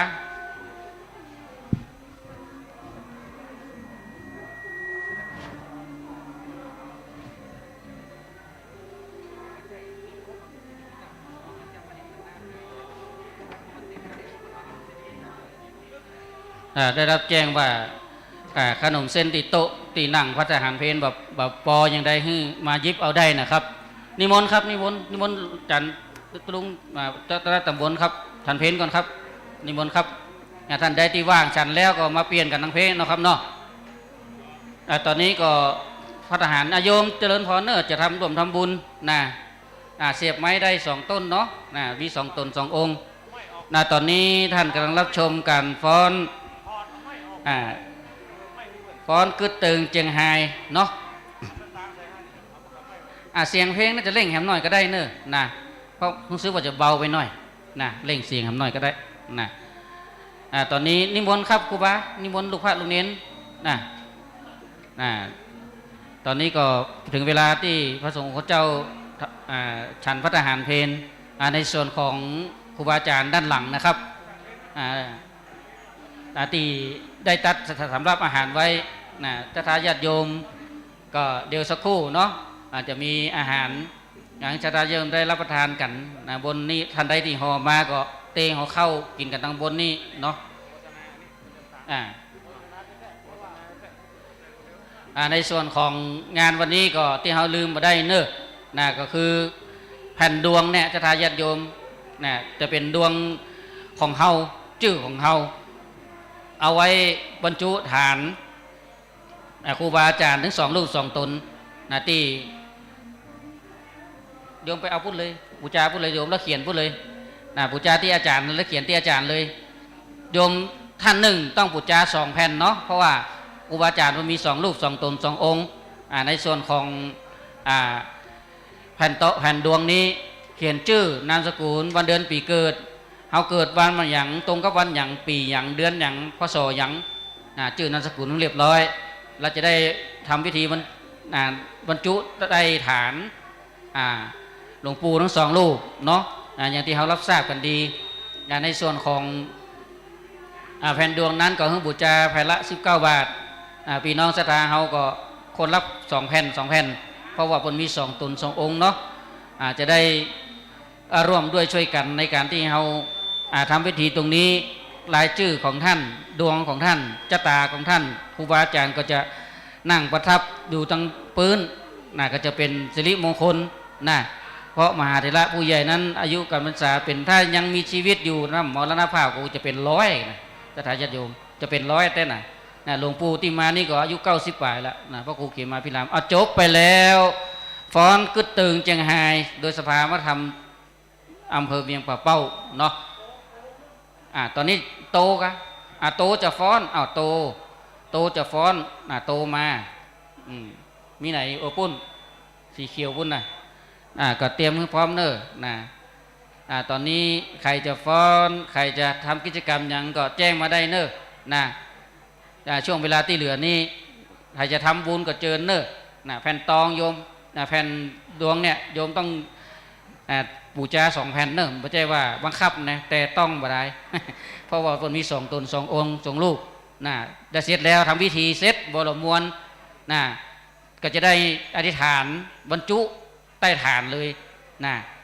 หลวงปู่ทั้ง2 รูปก็จะนั่งประทับอยู่ตรงนั้นตลาดนานเต้านานที่ประดิษฐานอยู่บนศาลาม่อนวัดศรีสมเมืองที่นี่เป็นที่กราบไหว้สักการะบูชาเฮามาบูชาคุณครูบาอาจารย์วันนี้บูชาคุณครูบาอาจารย์เท่านั้นมีนักเหลือหลายที่ท่านได้ขึ้นทำตามสร้างได้แปลงได้ก่อสร้างขึ้นมาจนสำเร็จเสร็จสิ้นในยุคของเฮาอาตมาโอ้เสมอว่าเสร็จสิ้นในรุ่นของเฮาเนี่ยยุคของเฮาเนี่ยก็สำเร็จแต่โดยมีเจ้าภาพเก้าลักพระธาตุนี่ก็คุณเชิดพงษ์กิ่วแก้วพร้อมครอบครัวราชตานาบุญกันนี่โอ้หอมอิฐหอมปูนหอมทรายคนก้อน2 ก้อนคนถัง2 ถังคน100 200จนเป็นรูปเป็นองค์เป็นพระธาตุขึ้นมาได้แล้วศาลาพระศรี2 เมืองนี่ก็ร่วมอกร่วมใจกันถวายปัจจัยมอบพระอันทำบุญปัจจัยมาก็เป็นศาลาเป็นเจ้าฟ้าปันลมโปเหมาะงามเป็นชัดเป็นอย่างนี้ก็ด้วยแรงศรัทธาญาติโยมทั้งหลายทั้งนั้นบุญกุศลทำไปเตอะบาเสียหลายจักสุขสบายในภาคหน้าสุขแหล่งล่าอมตะมหานิลปานวันนี้เฮามาร่วมกิจกรรมระลึกถึงคุณครูบาอาจารย์ที่บนม่อนพระศรี2 เมืองนี้ในพิธีการต่างๆในภาคบ่ายก็จะมีพิธีสวดโยโกห้องพุทธาภิเษกหรือว่าเจริญพระพุทธมนต์จารูปเหมือนพระเดชพระคุณหลวงปู่พระเทพวิสุทธิคุณอดีตเจ้าคณะอำเภอดอยสะเก็ดจารูปเหมือนพระเดชพระคุณหลวงปู่พระสุนทรปริยติวิกรมอดีตเจ้าคณะอำเภอเมียงป่าเป้าที่เขาตั้งหลายได้รับทราบและน้อมสักการะบูชาในคุณของครูบาอาจารย์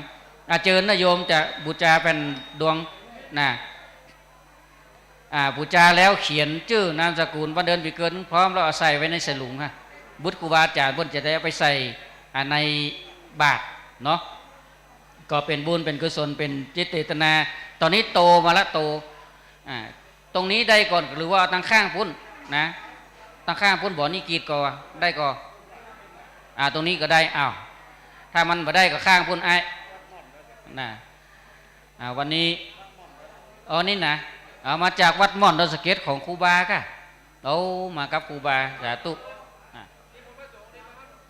พระสงฆ์องค์เดนมาฮับหนุ่มเส้นนะครับเนอพระครูเลขาบนกัวขนมเส้นบนคืนนิมนต์นะถ้าทายาติโยมก็เอาได้เนอะเป็นหยังเนาะเอาเลี้ยงดูปู่เสือกันเนี่ยเนาะนะมาตั้งหลังถ้ำปอนิมนต์ได้นะครับนะอาจารย์มหาชมชาตินะลุงยองเช็ดแล้วมาเปลี่ยนตังพระให้กรรมเอาละตอนนี้โตกำลังจะตั้งเนาะวัดม่อนโดยสเก็ตนะโดยครูบาดานัยเนาะแม่นก็หาผมจำแม่นละครูบาดานัยโอ้แม่นละครูบาดานัยนี่เคยมาเตะที่วัดสันกูทองอาตมาภาพแล้วสมัยนั้นเนาะครูบาเจ้าดานัยญาติโยมจะขึ้นไปกราบก็ขึ้นได้เนอะนะขึ้นไปกราบไปถ่ายรูปเป็นที่ลึกก็ขึ้นได้เนอะอำเภอเวียงกระเป้าของเขากองมองจริงมองละ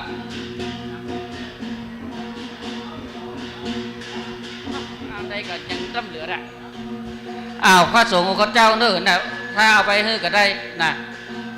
ก็ประกาศ3-4 รอบเพิ่มลูกมาก็ญาติโยมไปเลยเนาะตอนนี้การฟ้อนโตสาธุเนาะตอนนี้โอ้เจ้าหน้าที่เอามากันละ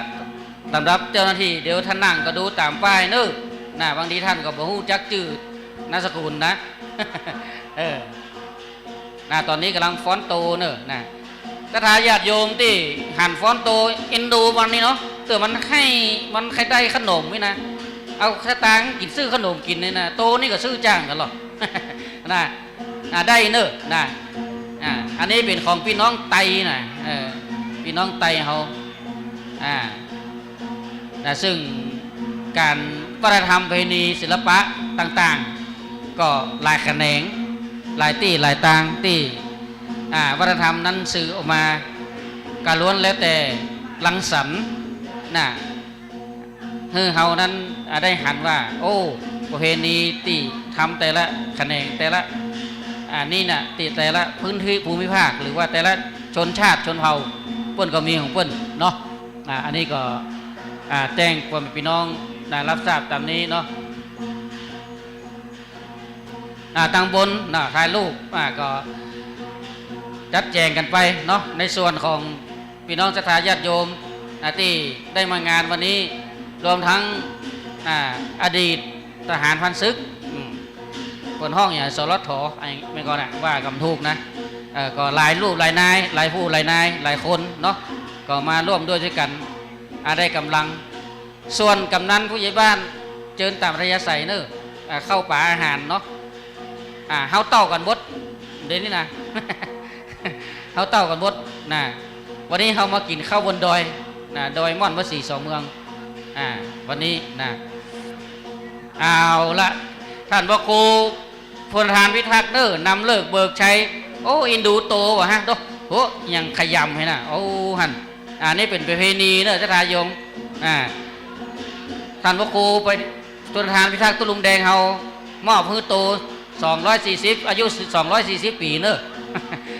โตเพิ่นจะกราบเอาโยมหันเพิ่นจะกราบเกี้ยวฮะใครก็หันศิลปะวัฒนธรรมเพิ่นพอเอาสตางค์นั่นก็เหมือนเป็นเหมือนกับของกินของยังเนี่ยอีน่ะเพิ่นจะกราบเอาแยมเอาอีน่ะอันนี้ก็ใครจะช่วยมีละหันเพิ่นก็มีคนมามอบเป็นรางวัลน้ำใจเนาะเอาก็ว่ากันตรงๆเนาะที่สุดแล้วก็ส่วนนี้ก็จะเป็นส่วนที่ช่วยเหลือกันไปเกื้อกูลกันไปเนาะช่วยเหลือกันไปกู้กูลกันไป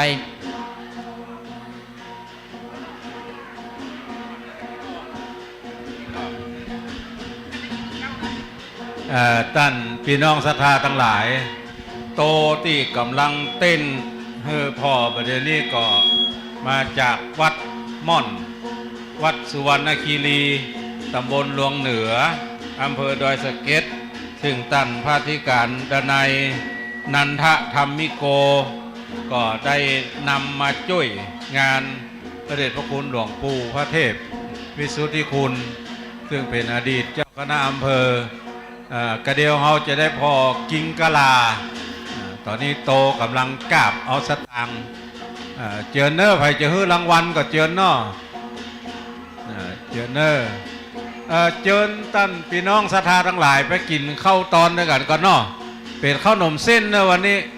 เป็นข้าวหนมเส้นอยู่ตังติดเต้นพาเต้นนี่เจอเนอร์ตามอัธยาศัยเนาะได้แล้วจะไปนั่งตั้งใดก็ตามใจเนอเจอเนอร์กินข้าวด้วยกันก่อนแล้วไผ่จะปูจาเอาแผ่นดวงลึกก็ฮื้อมาปูจาเอาได้เนอตัวลงไปกินข้าวเหี่ยไปฉันข้าวเหี่ย โอ้ไปตัวไอไปตัวโอ้ใบสาวกาบว่าได้ต้องใบร้อยกาบได้วันนั้นไปหันกรรมละไปหันเปิ้นแสดงที่บ้านไหลนาเนาะปัจจ้าบ้านไหลนาทีมเดียวกันนี้เนาะเปิ้นไปถวายเป็นพุทธบูชาศรัทธาพอแล้วอันนี้คือศิลปะที่เปิ้นรักษากันไว้นะกลุ่มพี่น้องชาติพันธุ์สง่างามโอ้ศรัทธาอันนี้เป็นห้องแมงอย่างก็ฮะอ๋อเสียงบดังล่ะเสียงบดังเนอะฮัลโหล1 2 3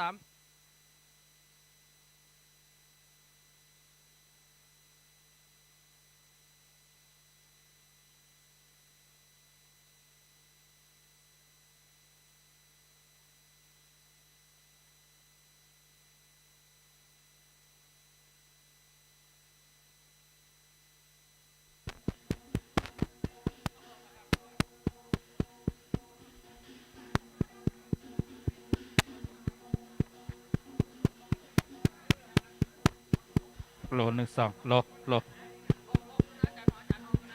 ล12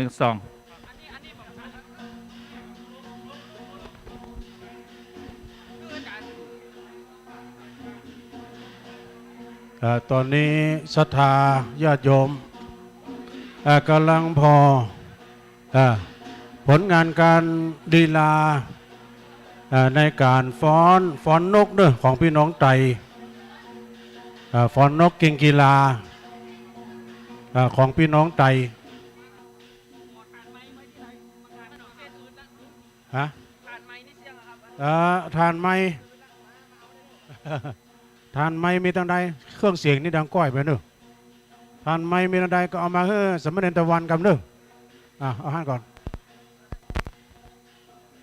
ตอนนี้ศรัทธาญาติโยมเจ้าของเครื่องเสียง ไปรีไม้เพื่อมาได้ยินเลยมันดังไปยะไม่ดังเลยแต่ไทยที่มันกว้างเนาะฮัลโหลเทส1 2 3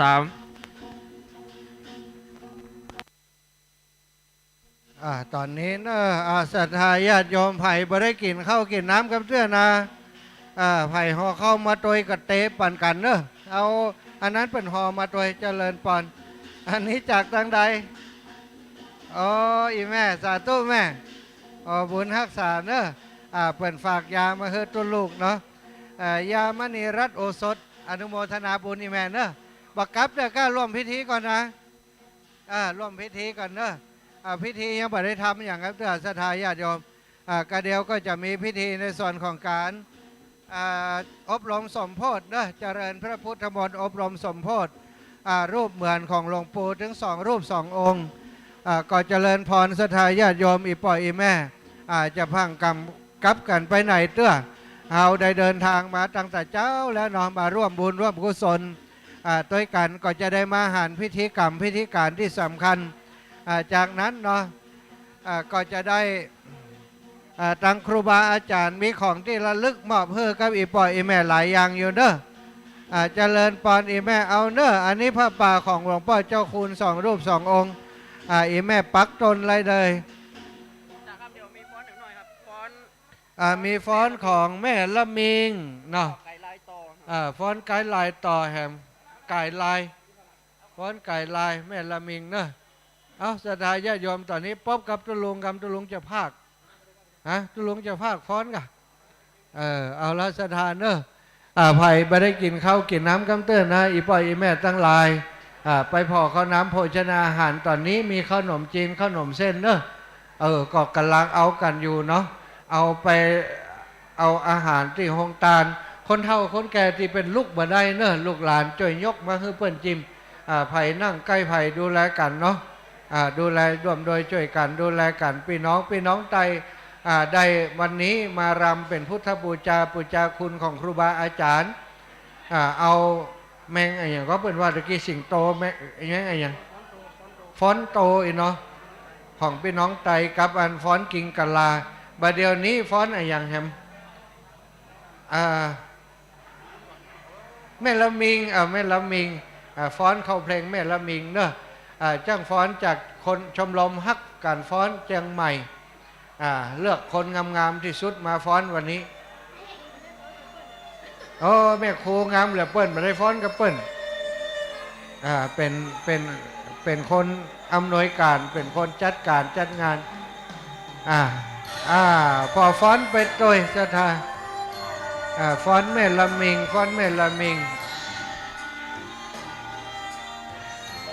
มาถ่ายรูปกันได้เนอะบันทึกภาพวิดีโอก็ได้ฟ้อนแม่ละมิงฟ้อนประกอบเพลงแม่ละมิงศรัทธาญาติโยมไผ่ที่ยังได้ปูชาแผ่นดวงชะตาไผ่ที่ต้องการเหรียญพระเจ้าสี่สองเมืองเหรียญแม่นางแก้วเนอะยังพอมีเหลืออยู่มาปูชาเอาที่กองอำนวยการนี้ได้นะเหรียญแม่นางแก้วเหรียญพระเจ้าสี่สองเมืองศรัทธายังพอมีเหลืองศรัทธาญาติโยมได้มาปูชาไปไว้กับบ้านกับจองเนอะเป็นมังกรตลอดถึงมียันของมงกุฎพระเจ้าหัวใจพระเจ้าเนอะศรัทธาญาติโยมไผ่ที่ยังบ่ได้กำเตื้อโอ้ได้ให้ได้หอมไปแล้วแต่ยังบ่ได้กำเตื้อก็มาหาที่ครูบาอาจารย์ที่กองอำนวยการนี่เนอะแผ่นยันยังมีอยู่แล้วก็แผ่นดวงชะตาที่พี่น้องจะปูชาเขียนแผ่นดวงชะตาไว้ประดิษฐานไว้ที่ฐานรูปเหมือนของหลวงปู่ถึง2 องค์ก็มาปูชาเอาใดกระเดียวเพื่อนจะได้ทำพิธีอบรมสมโภชแผ่นดวงชะตาของท่านก็อยู่ในฐานของรูปเหมือนของหลวงปู่ถึง2 รูป 2 องค์ก็จะเป็นมังกรมงคลต่อตนตัวแห่งตันเนอะอันนี้ฟ้อนแม่ละมิงฟ้อนเมืองปิงของเฮาศรัทธาการได้รำเหมือนกับการฟ้อนเล็บเนาะเอามาประกอบเพลงโอ้อีแม่ตั้งนานนี้เนี่ยลำกะเกียมันหลายชุดนะมันก็เลยลำพ่องนี้ว่ะก็เดี๋ยวถ้าลำแหมเตี่ยเขาจะไปอยู่ตั้งหลังเป็นตายที่ม่วนจังฟ้อนเป็นไปฟ้อนคับคิดคับค่อยศรัทธาตั้งเชียงใหม่นี่เปิ่นมีฟ้อนมีอะไรอย่างกันบ่อยมาฟ้อนนี้ก็บ่ได้ใจมาฟ้อนเอาสตังมาฟ้อนปูชาคุณครูบาอาจารย์เนอะเปิ่นมาฟ้อนปูชาคุณของครูบาอาจารย์ถวายเป็นพุทธปูชาเนอะศรัทธาญาติโยมพี่น้องที่ไผ่ยังบ่ได้ปูชาแผ่นดวงชะตาก็ดีมาปูชาเหรียญพระเจ้าสี่สองเมืองเหรียญแม่นางแก้วมีอยู่จำนวนจำกัดเนอะมาปูชาเอามาหาลูกหลานครูบาอาจารย์พระสงฆ์องค์สังฆเจ้าที่อยู่ที่กองอำนวยการนี่ก็ได้นะครูบาอาจารย์เปิ่นดูแลพอกอยฮือเนอะพอกอยฮือที่กองอำนวยการนี่มีเหรียญพระสี่สองเมืองกับเหรียญแม่นางแก้วเนอะเหรียญสี่สองเมืองเหรียญแม่นางแก้วมีเหลืออยู่จำนวนจำกัดศรัทธาญาติโยมมีจำนวนจำกัดเนาะขอฮือศรัทธาญาติโยมไผ่ที่ยังบ่ได้กำเตื้อ มาปูจาเอาเนอะมาปูจาเอาก็ขอขอบคุณกับศรัทธาญาติโยมท่านสาธุชนทั้งหลายเข้าแก่อีป่ออีแม่เนาะมีการมีงานที่ม่อนพระศรีสองเมืองเฮาได้ร่วมโดยช่วยกันมาตลอดม่อนศรีสองเมืองของเฮาที่นี่บ่มีศรัทธาเก่าเนาะบ่มีศรัทธาที่จะคอยต้อนรับดูแลหมู่เฮาแต่ก็หมู่เฮาทั้งหลายก็ช่วยกันดูแลกันเองเอาโครงการมาก็ไปจัดสถานที่เอาข้าวน้ำโภชนาอาหารไปถวายพระสงฆ์องค์สังฆเจ้าติโฮงตานแล้วก็ได้เอาโฮงตานมาเหือศรัทธาพี่น้องได้กินด้วยกันก็ต้องอนุโมทนาบุญทุกทานน้ำใจของศรัทธาญาติโยมน้ำจิตน้ำใจไมตรีที่เฮามีต่อกันต่อพระศาสนาต่อครูบาอาจารย์การจัดงานครั้งนี้ลำพังแต่ครูบาอาจารย์ก็คงจะบ่สำเร็จลุล่วงไปได้ค้างไว้หันกำแม่ได้ถ่ายรูปค้างไว้หันเอาแล้วเอาสาธุเรียบร้อยแล้วว่าจะเฮ้เปิ้นเคยสักชั่วโมงนี่นะโอ้ก็เจียดแต่เจ้าว่าทุกเจ้าบอกก็เคยได้หรอขอบคุณเนอะแม่เนอะมีแฮมชุดหนึ่งกันช็อตไก่พ้อนไก่ลายอีกกันแม่ครูจะเอาได้เปิ้นกันเอายะแม่ครูอดบ่ได้แล้วเอา3แล้วตะกี้ทั้งหน้า3ทั้งหลัง2เนอะ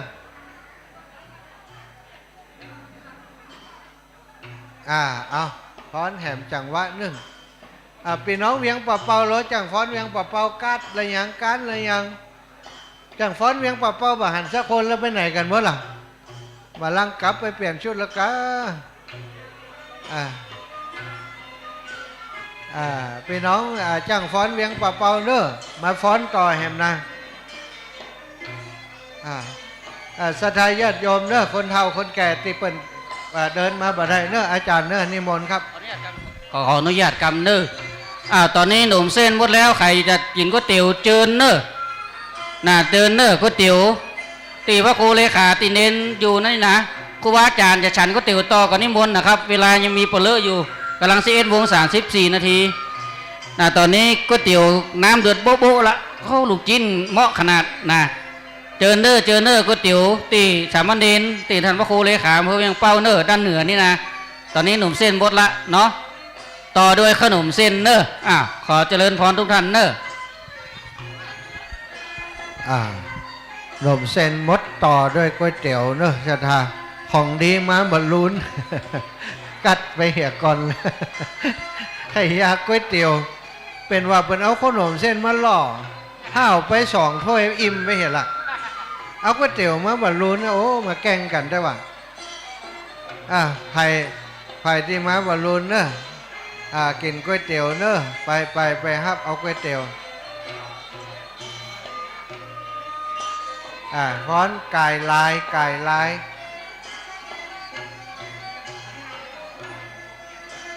คณะจ้างฟ้อนชมรมฮักการฟ้อนจังหวัดเชียงใหม่มีตึงดอยสะเก็ดมีตึงสันทรายพี่น้องเชียงใหม่ของเขาไปฟ้อนปูจาพระพุทธพระธรรมพระสงฆ์ประจาคุณครูบาอาจารย์หลายที่หลายแห่งศรัทธาไปฟ้อนติเชียงใหม่หลับปูนเปิ้นมีชมรมกันมีการมีงานอย่างเปิ้นก็บอกกันศรัทธาครูบาอาจารย์เปิ้นต้องการจ้างฟ้อนเนาะไปฟ้อนไปลำจังวัดวาอารามเปิ้นบ่มีปัจจัยจะจ้างฟ้อนแต่หมู่นี้เปิ้นมีจิตใจจิตศรัทธาอันดีงามไปฟ้อนถวายเป็นพุทธปูจาบอกคิดเงินคิดทองอย่างศรัทธาฟ้อนเอาม่วนเอาสนุกสนานกันเนอะศรัทธาพี่น้องจะฮื้อละอ่อนจะฮื้อรางวัลกับละอ่อนจ้างฟ้อน จะฮื้อรางวัลกับละอ่อนจ้างฟ้อนจกมาเลยอีแม่เอาฮื้อเลยนักเรียนอนุบาลดอยสะเก็ด60 ปีที่แล้วเรียนอยู่อนุบาลวันนี้ถ่ายทอดออก YouTube ไปด้วยนะจ้างฟ้อนเฮาเดี๋ยวนี้ดังไปทั่วโลกเนอะคนที่เปิด YouTube มาปะเปิดก็หันจ้างฟ้อนงามๆของเฮาไปไล่ลำอยู่ในเวทีของ YouTube โซเชียลประเทศญี่ปุ่นประเทศจีนอเมริกาประเทศทุกที่เนาะที่เปิดมีสัญญาณอินเทอร์เน็ตก็พอได้โดยความเอื้อเฟื้อช่วยเหลือของท่านพระครูอภิวัฒนวิโกลเอาพระครูสมุวิศวัตวรกิจโจ ซึ่งเป็นผู้อำนวยการสถานีวิทยุวัดฝ่ายหินเนาะแล้วก็เปิดมีทีมถ่ายทอดสดโดยวันนี้ก็มาถ่ายทอดตึงภาพตึงเสียงออกไปให้ศรัทธาสาธุชนอีป่อยอีแม่ได้ฟังกันพี่น้องต่างเมืองฝางก็ได้ฟังตะกี้บอกพี่น้องต่างเมืองฝางโทรมาว่าวันนี้ไฟฟ้าดับกาอาจารย์เงียบปิ้งอีนะสถานีวิทยุต่างเมืองฝางดับปิ้งเนอะสถานเนอะอันนี้ก่ายลายหลายอย่างลวดลายในการฟ้อนการลำนะศรัทธามีหลายชั้นหลายเจิงหลายรูปหลายแบบเปิ่นมาผสมปนเปกันเป็นการศิลปะการไล่ลำที่งดงามสวยงามเนอะวันนี้ได้มาฟ้อนกับปอใจแล้วบักกินเข้าก็ได้เป็นว่าแล้วยังสาธุสาธุสาธุสาธุสาธุ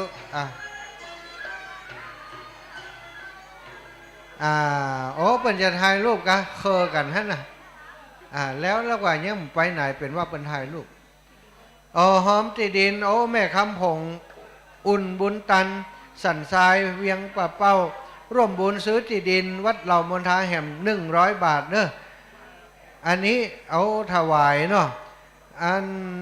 นายสวัสดิ์น้อมมนัสนางเหรียญทองอุ่นบุญตันร่วมบุญพระสี่สองเมืองแล้วก็นางวีดาคอนดอนกำร่วมบุญพระสี่สองเมืองมูลศรัทธานางพิชาภาใจโปธาสันทรายเวียงป่าเป้าร่วมบุญพระสี่สองเมืองเนอะท่านอาจารย์เอาพรสาวกว่าอย่างด้วยครูบามีอย่างจะบอกแจ้งก่อนไฟกินข้าวบะอิ่มรอบ2ก็มีเนอะก๋วยเตี๋ยวมาแล้วไฟกินข้าวหนมเส้นหล่ำไว้ตะกี้อยากกินก๋วยเตี๋ยวออกก่อนก็ได้เนอะทุกคนหล่ำไว้2 ถ้วยอีแม่อิ่มไม่เห็นหรอถ้ากินก๋วยเตี๋ยวนึกว่าบะมีเอามาบะลุ้นว่ะเนี่ยไปหน้าที่เอาก๋วยเตี๋ยวมาก่อนกันเนาะก๋วยเตี๋ยวมาบะลุ้นกลายเป็นว่าคนได้กินจ้านี่ล้ำกว่าเปิ้นน่ะเอาจังฟ้อนไปกินก๋วยเตี๋ยวเห็นเนอะจังฟ้อนชุดแดงนี่โลลูกไหนมาได้ฟ้อนหรือยังฟ้อนแล้วกะมาโชว์เห็มก็ได้เนอะมีเวลาให้โชว์อยู่นะศรัทธาญาติโยมจะไปใกล้เสียงทุกเจ้าเนอะโทรศัพท์ในนี้เครื่องหนึ่งของหลวงพ่อกัน จะเอาไปแจกโยมเห็นแล้วหลวงพ่อ จะบอกให้โยมว่าอันนี้ของไผ่โยมมาเอาเนี่ยจะเป็นของตุ้ลุงไม่เห็นว่าสาธุอีแม่หอมที่ดินมาแหมแล้วตุ้ลุงเฮ้ยจัดงานนี้บ่อยๆที่ดินเหล่ามณฑามานี่หลายแล้วนึกแม่ประภัยยอดคำลือแม่จ้องไต้ดอยสะเก็ดร่วมบุญซื้อที่ดินวัดเหล่ามณฑามาแหม100 บาทตั้งในเขามหาเขาว่าไปจะนั้นเนาะอาจจะนักกว่านี้อาจจะน้อยกว่านี้บ่เป็นอย่างศรัทธาเนอะศรัทธาญาติโยมเนอะเป็นหอมบุญร่วมบุญมาหลายคนสงสัยว่าอย่างอาจารย์มาทำบุญที่ม่อนสีส่งเมืองจะได้ว่าสดมาเป็นเหล่ามณฑาอันเป็นว่าเป็นซื้อที่ดินถวายสร้างวัดเหล่ามณฑาโดยการนำของท่านพระครูอภิวัฒนวิกรมของท่านพระครูกัลยาณปราโมทย์ศรัทธาญาติโยมจากนั้นก็ศรัทธาญาติโยมที่เปิ้นบ่ได้ไปปุ้นกับหอมที่นี่เนาะอาตมาก็จะประกาศชื่อเสียงเรียงนามอนุโมทนาบุญหือแล้ววันนี้ครูบาอาจารย์ท่านพระครูกัลยาณปราโมทย์เปิ้นก็มาอยู่ที่นี่โดยเดี๋ยวก็จะถวายพระเจ้าครูไปคณะกรรมการเปิ้นก็จะได้เอาไปลงบันทึกร่วมบุญกันเรียบร้อยเปิ้นก็จะเอามาแก้ที่ดินซื้อที่ดินเนาะแม่หมูที่กินข้าวหน้านี่นะหมูที่กินข้าวหน้านี่นะบอกไปเอาก๋วยเตี๋ยวกะมีน้ำพริกล้ำก็บอกกันนะแม่มีก๋วยเตี๋ยวน้ำเงี้ยวนะแม่เคยกินก็ก๋วยเตี๋ยวน้ำเงี้ยวฮะเส้นขนมเส้นมดเขาเอาเส้นข้าวเตี๋ยวเขาใส่เป็นก๋วยเตี๋ยวน้ำเงี้ยวโอ้เปิ้นได้กินของล้ำเปิ้นบะจวนไผ่ดับปิ้งนะถึงจะได้กับบ่พอหน้ากันไปปิ้งอย่างบ่เป็นอย่างนี้จะไปชง แม่จนเปิ่นจนเปิ่นฟ้อนโชว์แหมรอบนึงละเอาไปปุ่นสาธุแม่บุญรักษาเนอะบุญรักษาเดี๋ยวได้ป้ากันแหมแม่แม่สีดาคนงามกลับแล้วศรัทธาญาติโยมตัวลุงหมู่ไหนน่ะแม่สีดาตัวลุงถามได้กะฮะปงหนองผ่าแดงปงหนองตัวลุงแม่สีดาตัวลุงถามหาเนี่ยบอกอย่างมั้งกี่ดินล่ะเดี๋ยวก็ฝากพระครูกัลยาณประโมทตะกี้ผมฝากหลายซองแล้วตัวลุงศรัทธาญาติโยมนะพี่น้องอันติจังฟ้อนจังไวฟังขินเด้อเนอะเดี๋ยวเป็นจังฟ้อนทำอยู่ มันได้กินเข้าอาจารย์ฟังอาจารย์มันได้กินเข้าแม่วันดีพี่ชัยโป่งเทวีเวียงปะเปาร่วมบุญซื้อที่ดินแหมเนอแม่น้อยเมียกกองพร้อมครอบครัวร่วมบุญซื้อที่ดินวัดเหล่ามนทาแหม100 บาทมูลศรัทธาคุณบุญส่งนางกชพรหมื่นถาโป่งฮ้อนแม่เจดีเวียงปะเปาร่วมบุญซื้อที่ดินแหม1 ตารางเมตร300 บาทป้อมอนแม่เกียงคำเกียงโคกสูงวัดเหล่ามนทาร่วมบุญพี่น้องบ้านขนลาวร่วมบุญซื้อที่ดินวัดเหล่ามนทามาแล้วก็แม่เพ็ญทรงแม่น้อยเนาะขนลาวเวียงปะเป่าซื้อที่ดินเหล่ามนทาเนอะก๋วยเตี๋ยวสถานเหลือแหมวันนักแล้วเนอะพี่น้องที่ไผ่ยังบ่ได้ก๋วยเตี๋ยวกำเตือนนะไปเอาก๋วยเตี๋ยวเนอะขอบคุณพี่น้องไตเนอะเอาศิลปะวัฒนธรรมของพี่น้องไตมาแสดงในวันนี้จะกลับแล้วขอบคุณเนอะอนุโมทนาบุญกับพี่น้องไตทุกท่านทุกคณะนะวันนี้มาร่วมโดยช่วยกันมาแสดงศิลปะวัฒนธรรมของพี่น้องเฮา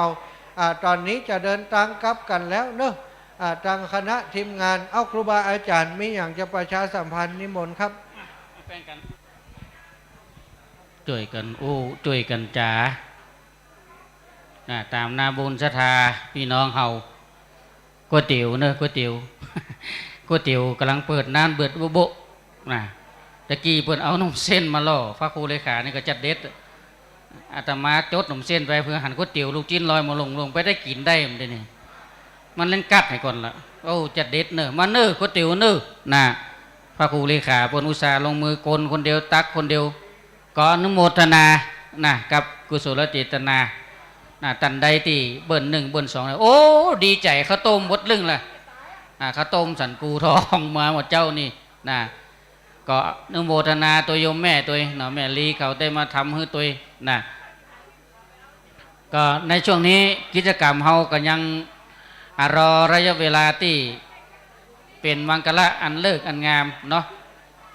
จะได้ทำพิธีในเบื้องต้น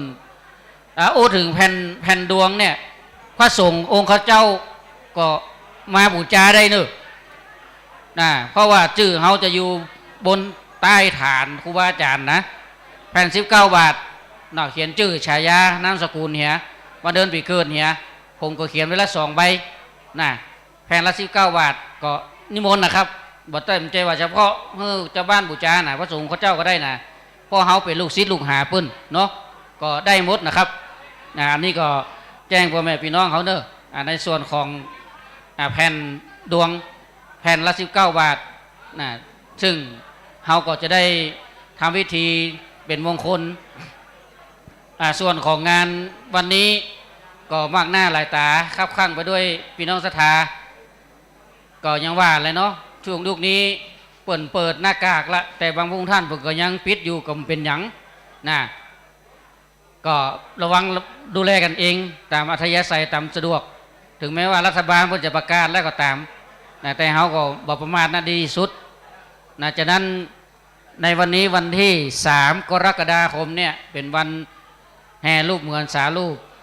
ครูบาอาจารย์พระมหาเถระผู้ใหญ่ที่ได้ก่อสร้างห้างแปลงได้ได้สร้างนี้มาตั้งแต่เก่าจนถึงปัจจุบันนี้ก็เสร็จสิ้นบรมมวลในการรอรูปเหมือนเนี่ยตอนนี้ประดิษฐานอยู่บนบนศาลาวัดศรีสองเมืองตอนนี้เปิดโอกาสท่านใดสักคน2 คนจะขึ้นไปถ่ายรูปก็ได้อยู่นะก็จะเป็นที่ระบุนี้เปิดเอาขึ้นประดิษฐานตีละเนาะทำพิธีสวดเจริญ พุทธมนต์พุทธาภิเษกอีกก่อนโดยพระมหาเถระผู้ใหญ่ตอนนี้ก็พระภาวนาจิตหรือว่าพระนั่งปลกก็มีหลวงปู่ท่านพระครูเขมาวิรามประเดชพระคุณหลวงพ่อเจ้านายอำเภอเวียงเป้าคุณนิวิตศิลสังวรแล้วก็แฮมลาท่านนะครับแล้วครูบาอาจารย์ทุกตนทุกองค์วันนี้เขามาทำบุญทำพิธีร่วมกันนี้ด้วยจิตสำนึกคือนึกถึงบุญคุณนึกถึงคุณูปการที่หลวงปู่ทั้งสองลูกได้สร้างไว้เนาะจะตาญาติโยมแล้ววันที่14กรกฎาคมแฮม1 ค่ำจะไปลืมเนอะเจิญสาธุชนท่านทั้งหลายมาร่วมทำบุญส่งน้ำพระธาตุสีสองเมืองส่งน้ำพระสีสองเมืองและพระธาตุสีสองเมืองเป็นประเพณีประจำปีทุกปีแต่ตีว่างเว้นไปปี2 ปีนั่นเพราะว่าโควิดเข้าหากันได้แต่ละวัดก็ส่งน้ำพระธาตุก็วัดไผ่วัดมันอย่างวัดธรรมาภาพนี่ก็โยงน้ำส้มปล่อยสลุงคนเดียวเอาไปพระผาย4 รอบคนเดียวสวดมนต์คนเดียวแต่ก่อนนี้สถานเต็มวิหารตอนนี้ก็เปิดละเนาะวันที่14 กรกฎาคมเนอะประเพณีส่งน้ำพระสีสองเมืองพระธาตุสีสองเมืองตัวก็เจริญพรและย้ำแห่งกรรมส่วนพระสีสองเมืองใครที่ขึ้นมาบ้านอื่นก็ดีห้ามขอเมตตาจะว่าห้ามก็ห้ามน้ำส้มปล่อยขึ้นไปพรมองค์พระสีสองเมืองเนอะเดี๋ยวผิวมันจะเสียอันนี้ก็บอกกันตรงๆเพราะว่าเปิ้นติดปิดทองคำเปียวเนี่ยถึงเป็นเจ้าของคำเปียว100%แต่ถ้าโดนน้ำข้ามินสปอยนี่จบว่าอย่าง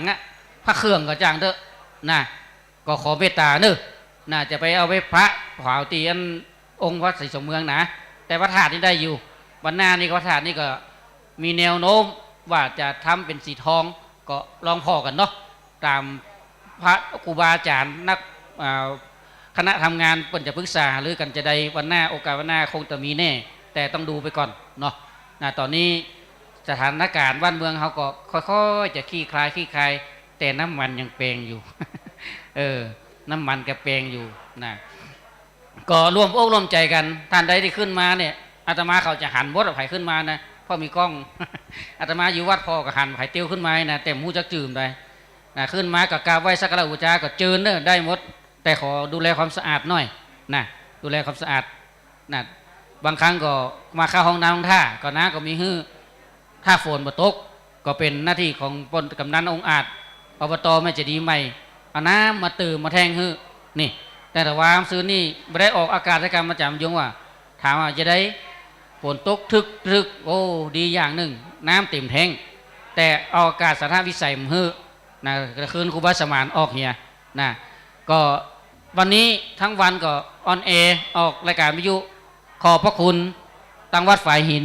และครูบาอาจารย์ตุลุงตุปีตุน้องลูกพระลุงเนนมาดูแลกำกับการออกอากาศในวันนี้ตั้งแต่เจ้าจนถึงพุทธบายพุทธวันนี้แล้วก็ในส่วนของฝ่ายสงฆ์ก็คณะสงฆ์อำเภอดอยสะเก็ดวันนี้ก็หันหลายผู้หลายท่านพระมหาเถระนุเถระหลายผู้หลายตนหลายท่านแล้วคณะสงฆ์อำเภอเวียงกระเป้าสองเฟื่องเบื้องฝ่ายมาร่วมกันวันนี้เพราะว่าสถานที่นี้เขาเป็นจุดเกื้องกลางกันระหว่างเนาะเดี๋ยวจะมีแห่ก็มีแห่มูเนมาแล้วหรอ มูเนมันขึ้นละเดี๋ยวกันเต้พิธีบ่ายตอนนี้ในพิธีบ่ายในช่วงเจ้านี่เขาก็ทำกันเสร็จแล้วเนาะตอนเวลาเตี้ยงเสาเก้าโดยประมาณจะได้มีพิธีจุแผ่นดวงเลิกแผ่นดวงที่เขาบูชากันนี่ใต้ฐานรูปเหมือนหลวงปู่ทั้ง2 องค์ 2 ตนตอนนี้ท่านใดที่ยังไม่ได้บูชาเนี่ยขัดใจท่านละ2เขาฟังนี่เขากึดถึงนี่เนาะปล่อยหลวงเนาะแอนละตอนนี้จะแอนละเยาะแข่งเลยนี่อันนี้ก็แล้วก็เวลา13:09 นาทีเจ้าอาวาสทุกวัดในอำเภอดอยสะเก็ดในอำเภอเวียงกระเป้าพระสงฆ์สามเณรมวลชนศรัทธาญาติโยมสาธุชนทั้งหลายพร้อมกันบนว่อนวัดสีสองเมืองกำหนดการก็จะได้เชิญท่านนายอำเภอวุฒิกรคำมาท่านนายอำเภอพานซึ่งท่านอดีตท่านก็ได้มาก่อร่างให้ ริเริ่มด้วยกันที่นี่ในก่อนที่ท่านได้มาเป็นนายอำเภอที่นี่ท่านจะได้จุดเทียนบูชานัดใดหน้าพระเจ้าสีสองเมืองและจะได้เชิญท่านนายอำเภอบรรจงขุนเพชรนามสกุลขุนเพชรนายอำเภอเวียงกระเป้าองค์คนปัจจุบันจุดเทียนธูปบูชาพระนัดใดพระธาตุเจ้าโดยตุงจำลองเชิญคุณจักรพันธ์ทองอ่ำปลัดอาวุโสอำเภอดอยสะเก็ดจุดเทียนธูปบูชาพระธาตุเจ้าโดยสุเทพจำลองเป็นฝ่ายของเจียงใหม่เนอะนะเสร็จแล้วเจิญพรภูมิเกียรติประมาณ2 ลูก2 ท่านจุดธูปเทียนบูชารูปเหมือนหลวงปู่พระเทพวิสุทธิคุณแล้วก็เชิญคุณจิรพัฒน์กิติชัยพรหัวหน้าอุทยานขุนแจเจ้าของพื้นที่นะจุดเทียนธูปบูชารูปเหมือนหลวงปู่พระสุนทรปิยติวิกรมเสร็จแล้วจะได้เชิญท่านผู้เกียรติท่านหนึ่งประเคน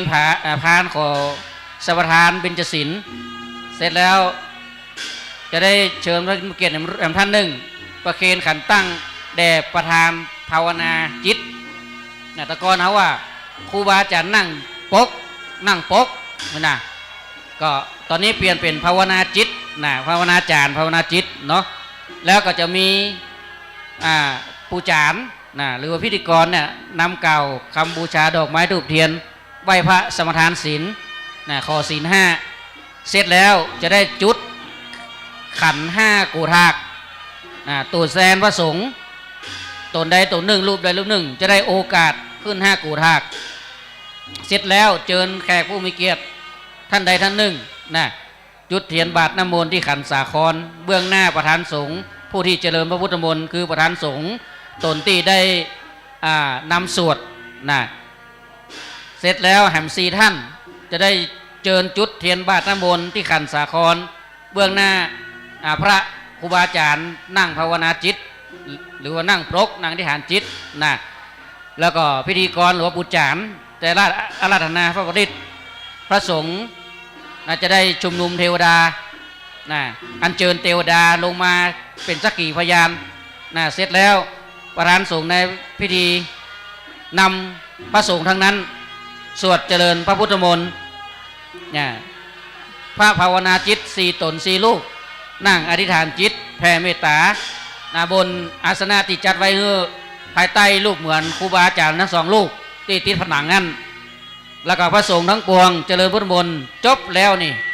จะได้มีการแผ่เมตตาอิตังตนะกัมบังละแล้วก็วันทาหลวงวันทาน้อยวันทาหลวงวันทาน้อยเสร็จแล้วพระเดชพระคุณหลวงพ่อพระครูมงคลศิลวงศ์รองเจ้าคณะอำเภอดอยสะเก็ดฝ่ายเผยแพร่ผู้ปฏิบัติหน้าที่แทนเจ้าคณะอำเภอดอยสะเก็ดเนี่ยกล่าวอนุโมทนาคาถาและนามพระสงฆ์ทั้งปวงอนุโมทนาบุญก็คือฮือปอนเนาะ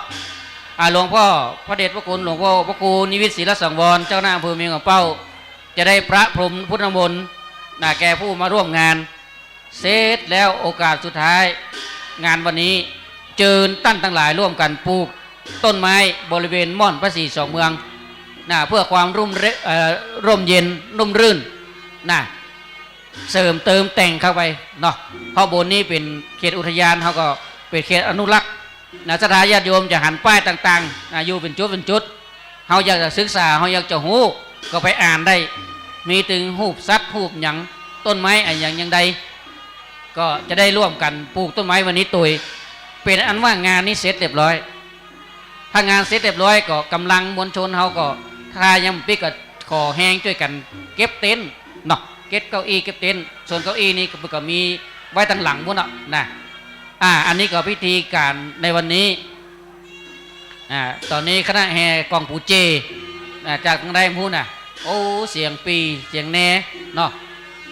แน่น้อยนี่เป็นพระเอกนะถ้ามีแน่น้อยนี่โอ้มันก็บังคับเนาะกองปูเจกองปูจามูแห่แทบจำได้ยินละสถาญาติโยมหลายมาเกิดถึงตอนเป็นละอ่อนไปแอวงานปล่อยหลวงมือหนึ่งก็กำอันขนมขางแตก มือหนึ่งก็ใส่เกลือบดีมางานมาเตียวเอวแวดวัดงานปล่อยหลวงพวกก็แห่เนี่ยอีปล่อยแม่เนาะแห่เป็นสดนะเรามีจังฟ้อนเล็บสมัยเดียวนี่เอาแฟดได้เสียบจุ๊บเปิดลำโพงอย่างเดียวอันนี้มันแห่สดนะ อันนี้ก็ต้องอนุโมทนาตีตันทั้งหลายได้อนุรักษ์เนาะมานึกถึงอดีตรับตาพอเตอร์อีพ่ออีแม่ทั้งหลายโอ้เสียงแห่เนี่ยมันตึงอยู่ในจิตในใจนะอยู่ในจิตในใจถ้าจะยินอย่างอีนี่ปล่อยหลวงนี่เปิงขนาดนะในวันนี้ร่วมบุญกันแล้วลืมแผ่นดวงก็มาบูชาได้หนึ่งแม่อีพ่อเนอะก็ประกาศย้ำติ๊กๆเพราะว่าเดี๋ยวเปิดวันจุแล้วมาเกิดใจได้ทีหลังนะก็อยู่ใต้ฐานพูดแล้วนี่นะก็อนุโมทนาบุญกับทุกท่านนะในส่วนงานบุญวันนี้ได้รับความเมตตาจากพระมหาเถรานุติระเจ้าคณะวัดสังฆาธิการพระสงฆ์ของเจ้าลูกพระลูกเนนได้มาร่วมด้วยกันโดยเฉพาะคณะสงฆ์2 อำเภอบ้านปี่เมืองน้องอำเภอเวียงปะเป้าเขตสุดซอยอำเภอเวียงเป้าคือเจ้าแม่ดอนนางแก้วลายเผือกปุ้นตั้งแต่ต้นไม้นี่ต้นเล็กๆเนี่ยของอำเภอดอยสะเก็ดปุ่นแบ่งเขตกันเรียบร้อยปุ่นชี้พิกัดเรียบร้อยปาดมาทางเพ่มน้อยไปของเวียงปะเป้าไปทางปุ้นของดอยสะเก็ดอันนี้ก็ขุนน้ำอยู่ลายนี่ขุนน้ำวันนั้นปุ่นก็มาทำพิธีเลี้ยงผีขุนน้ำเนาะนำโดยพระเดชพระคุณท่านพระครูชลทานวิทักษ์นี่หรือตุลุงแดงเนี่ยเนาะก็ใจสถานที่นี้สถานญาติโยมยังประโยชน์ทั้งเกิดขึ้นหลายอย่างสถานที่จอดรถเขาก็ได้รับความอนุเคราะห์จากตังหลวงฮื้อถมข้างต่างจอดเทียบได้เลยบากเกะกะการจราจรเลยนี่แหละสถานญาติโยมสมัยก่อนถนนเปียงถาดเพ่นะเปียงบนถาดเพ่บนที่เขายืนเพ่ล่ามเดี๋ยวนี้บนตัดลงตอนนั้นแก้วตะกอนนี่ถ้าจะขึ้นนี่เกียร์ 1เป็นติตั้งเนอะอึ้งขึ้นมามาเดี๋ยวนี้ดอนนางแก้วก็ต่ำลงก็ยังความสะดวกสบายของท่านทั้งหลายเดินทางผ่านไปผ่านมาจะไปเจียงไฮ้จะไปเจียงสายไม่สายเจียงไฮ้เจียงแสนเจียงของอย่างก็แล้วแต่หานนี่ก็แวะได้เนอะขาขึ้นขาล่องเป็นสถานที่เปิดรับทุกท่านทุกท่านได้จะได้มากราบไหว้สักการะบูชาพักผ่อนหย่อนใจเนาะห้องน้ำห้องท่าก็มีเรียบร้อยก็ด้วยแรงศรัทธาญาติโยมที่ได้ร่วมด้วยช่วยกันในการถวายปัจจัยมอบปัจจัยหรือว่าทำบุญมาเนี่ยศาลาเล็กกูหลังกูอันกูซี่กูอันเนี่ยปัจจัยศรัทธาญาติโยมหมดเฮาตั้งหลายเป็นเจ้าของปัจจัยของตุ๊กูบาชิมื่นปัจจัยของพระครูอภิวัตวรรณกรมใจปัจจัยของเจ้านามอำเภอเวียงเป้าปัจจัยของคณะสงฆ์ในประเทศใจเป็นของทุกท่านทุกคนตีมาทั้ง4 ทิศอันนี้ก็แจ้งศรัทธาญาติโยมรับทราบเนาะโดยความเมตตาหลายฝ่ายตั้งฝ่ายบ้านเมืองอาณาจักรพุทธจักรมีนายอำเภอเป็นต้นแล้วก็ได้รับความเมตตาจากท่านหัวหน้าขุนแจซึ่งท่านก็ได้เมตตาได้ให้ใจสถานที่ตรงนี้ในส่วนของอุทยานขุนแจซึ่งเป็นเขตปกครองและความอนุเคราะห์ดูแลโดยพ่อกำนันองค์อาจขันใจกำนันตำบลแม่เจดีย์ใหม่และท่านนายกประจิตพงษ์เลืองฤทธิ์นายกอบตแม่เจดีย์ใหม่และพระเดชพระคุณท่านพระครูบวรธรรมาภิรามซึ่งเป็นเจ้าคณะตำบลเป็นเขตปกครองปูจาพระตุลุงขอปูจาพระวะมาปูจาเหรียญให้แม่ตีลูกเน้นนะแม่เขตปกครองก็คือเขตตำบลแม่เจดีย์ใหม่หลวงพ่อเจ้าคณะตำบลท่านพระครูบวรธรรมาภิรามอันนี้เป็นถึงเจ้าคณะตำบลเป็นถึงผู้ขนขยะกันตรงๆเนาะหลวงพ่อพระครูบวรนี่ขนขยะไปทิ้งศรัทธาญาติโยมถุงดำเนี่ยเต็มลำรวดพระธรรมโม2 โคแล้วก็พระครูปริยัติรณโชติท่านก็เป็นผู้ที่ดูแลตัวบางวันก็มากวาดขี้เยื่อด้วยกันท่านพระครูชลทานตุลุงแดงก็เอาตู้เจ้ามาช่วยพ่นใบไม้เนี่ยตอนนี้เขามีเครื่องพ่นใบไม้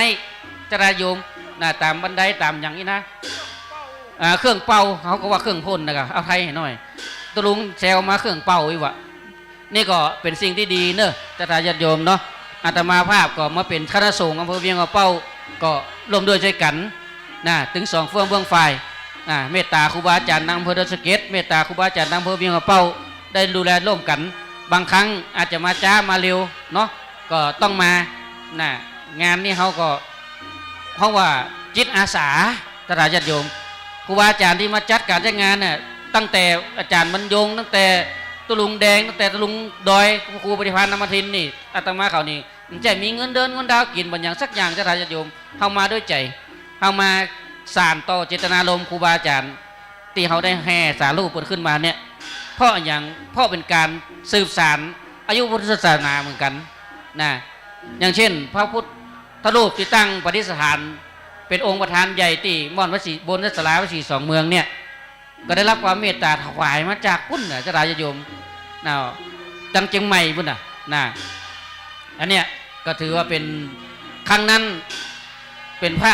ปูนที่ถือว่างามละเนี่ยเพิ่นก็ได้ทำการถวายมาก็มาถึงรุ่นเขาก็ดูแลรักษากันแต่อาตมาอยากจะขอย้ำว่าขอเมตตาอย่าเอาน้ำสบอยนะก็มีสบอยไปประพรมเนอะนะผิวเปิ้นจะเสียนะเปิ้นจะเป็นตองเนาะไข่พระพรหมองค์ตองนี่อยู่รูปนี้อันนี้ก็พระสงฆ์เปิ้นมาถวายเนาะแล้วก็ประกาศแถมอย่างหนึ่งศรัทธาญาติโยมขึ้นมาแล้วอันนี้ด้วยความเมตตาด้วยความตั้งใจเนาะอยากจะทำบุญมีตู้เนอะตู้บริจาคนี่ศรัทธาญาติโยมเป็นตู้นี่นะตู้ศรัทธาเปิดแล้วก็ซุกนี่เลยเป็นตู้บริจาคถ้าไฟนี่มันเด้งขึ้นมาจะไปตกใจ นะเป็นตู้บริจาคอู้ตรงๆเลยโดนตุ๊บไปหลายแกนละต่าง30 60 100 200มันก็ตุ๊บไปพุ่นเนาะเดี๋ยวนี้เอาตู้มาติดตรงนี้ญาติโยมขึ้นมาโอ้ไปแอวเจียงไฮ้หาลูกหาหลานมาแวะเข้าห้องน้ำมากราบไว้อยากทำบุญเสียบเลยแม่เสียบเลยป่อเสียบลงไปเลยเนาะก็มีกุญแจอยู่ที่ครูบาอาจารย์เพิ่นจะจัดการแล้วปัจจัยหมดทั้งหมดจะเป็นส่วนเข้าบัญชีนะอันนี้แจ้งทราบเลยบัญชีของม่อนวัดศรีสองเมืองเขาเนี่ยเอามาบริหารจัดการต่างๆเนี่ยต่อแตกพ่องอันยังเสียพ่องก็เอามาซื้อหลอดไฟลุพ่องก็จะไปซื้อตรงเนี้ยอีพ่ออีแม่เขามาบนนี้แล้วเสียบเลยนี่เสียบนี่เลยนะหรืออยากจะโอนเข้าธนาคารก็มีบัญชีของเพื่อนนี่ละเนาะยายจะรวมทำบุญตีดินอันตุลุงยองยายเพื่อนจะทำบุญตีดินวัดเหล่ามนทานิมนต์ให้ครับตุลุงยองอยู่ไหนครับวัดเหล่ามนทานี่อาจารย์สมชาตินี่ก็ได้นะอันนี้ก็แจ้งพี่น้องศรัทธาพ่อแม่เนอะมาทำบุญเนี่ยโอ้มาหันตู้เจ้าสักตนเฮ้ยก็บางครั้งก็ถึงหนีแต่นะมากราบไว้แล้วอยากทำบุญเสียบเลยแม่แล้วแต่เจตนาตรงนี้เลยอันนี้น่ะป้องกันระดับหนึ่งที่ว่าอาตมาตรงเนาะเตือเอาตั้งข้างเนี่ยมันเอาค้อนบุบกระจกเรียบร้อยเงินเหรียญมันก็บ่เหลือนะอันนี้เขาก็ช่วยกันเนาะปัจจัยอีพ่ออีแม่พี่น้องทั้งหลายเอามาทำบุญนี่ก็อันเนี้ยเอามาซัพพอร์ตบอกว่าซัพพอร์ตเนี่ยบางครั้งก๊อกน้ำเสียถูส้วมเสียไฟเสียอีนะอันนี้ก็แจ้งพี่น้องศรัทธาญาติโยมเน้อนะอาตมาภาพก็เป็นตัวแทนคณะสงฆ์อำเภอเวียงเป้าและคณะสงฆ์อำเภอดอยสะเก็ดเนี่ยก็ได้มีความปรารถนาว่าอยากจะให้ที่นี่เป็นสถานที่เป็นรัมมณีสถานรัมมณียสถานก็ขึ้นมามันก็ร่มรื่นเย็นสบายอีนะแล้วก็มันก็จะเป็นสถานที่เฮาพักผ่อนหย่อนใจบางครั้งเฮาเครียดก็งดงิดมานั่งให้ก็ได้นั่งภาวนาอยู่นี่เย็นนะถ้าเขาไปตั้งเชียงไฮ้เขาก็แบะได้ตีจอดเลิศกับปเลอะนะอธิษฐานบุญเนอบุญบารมีพระธาตุที่เขาสร้างเจตนาที่เขากึศจะอยู่กับองค์พระศรีจอมเมืองพระธาตุศรีเมืองตราบ5,000 พรรษาศรัทธาญาติโยมนะถ้ามีใครมาทำลายอย่างก่อนก็จะหยุดตราบ5-6,000 พรรษาพุ่นเนาะนะ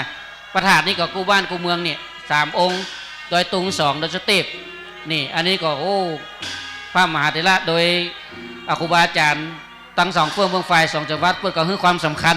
นะได้สร้างขึ้นมาและได้จกชัดโตเด่นตะงานเนาะอันนี้ก็เป็นรายละเอียดที่อาตมาภาพอยากชี้แจงว่าพระสงฆ์องค์ข้าเจ้าครูบาอาจารย์มาจัดสถานที่ตรงนี้งานตรงนี้ก็ทำด้วยใจบางครั้งก็เสียสละปัจจัยเงินทองถ้ากันตรงๆกันน้ำหมูกน้ำมันต้องถามว่าอีน่ะเงินทองกับซื้อข้าวซื้ออย่างมากินด้วยกันนี่ก็อยากจะให้สถานที่นี้เนี่ยเป็นของพุทธศาสนิกชนทั่วไปเป็นสถานที่เฮาทั้งหลายขึ้นมาร่วมกุศลด้วยกันเนาะอันนี้ตอนนี้หลวงพ่อเจ้าคณะตำบลวัดพระกระแพงหินเดินทางมาแล้วเนาะ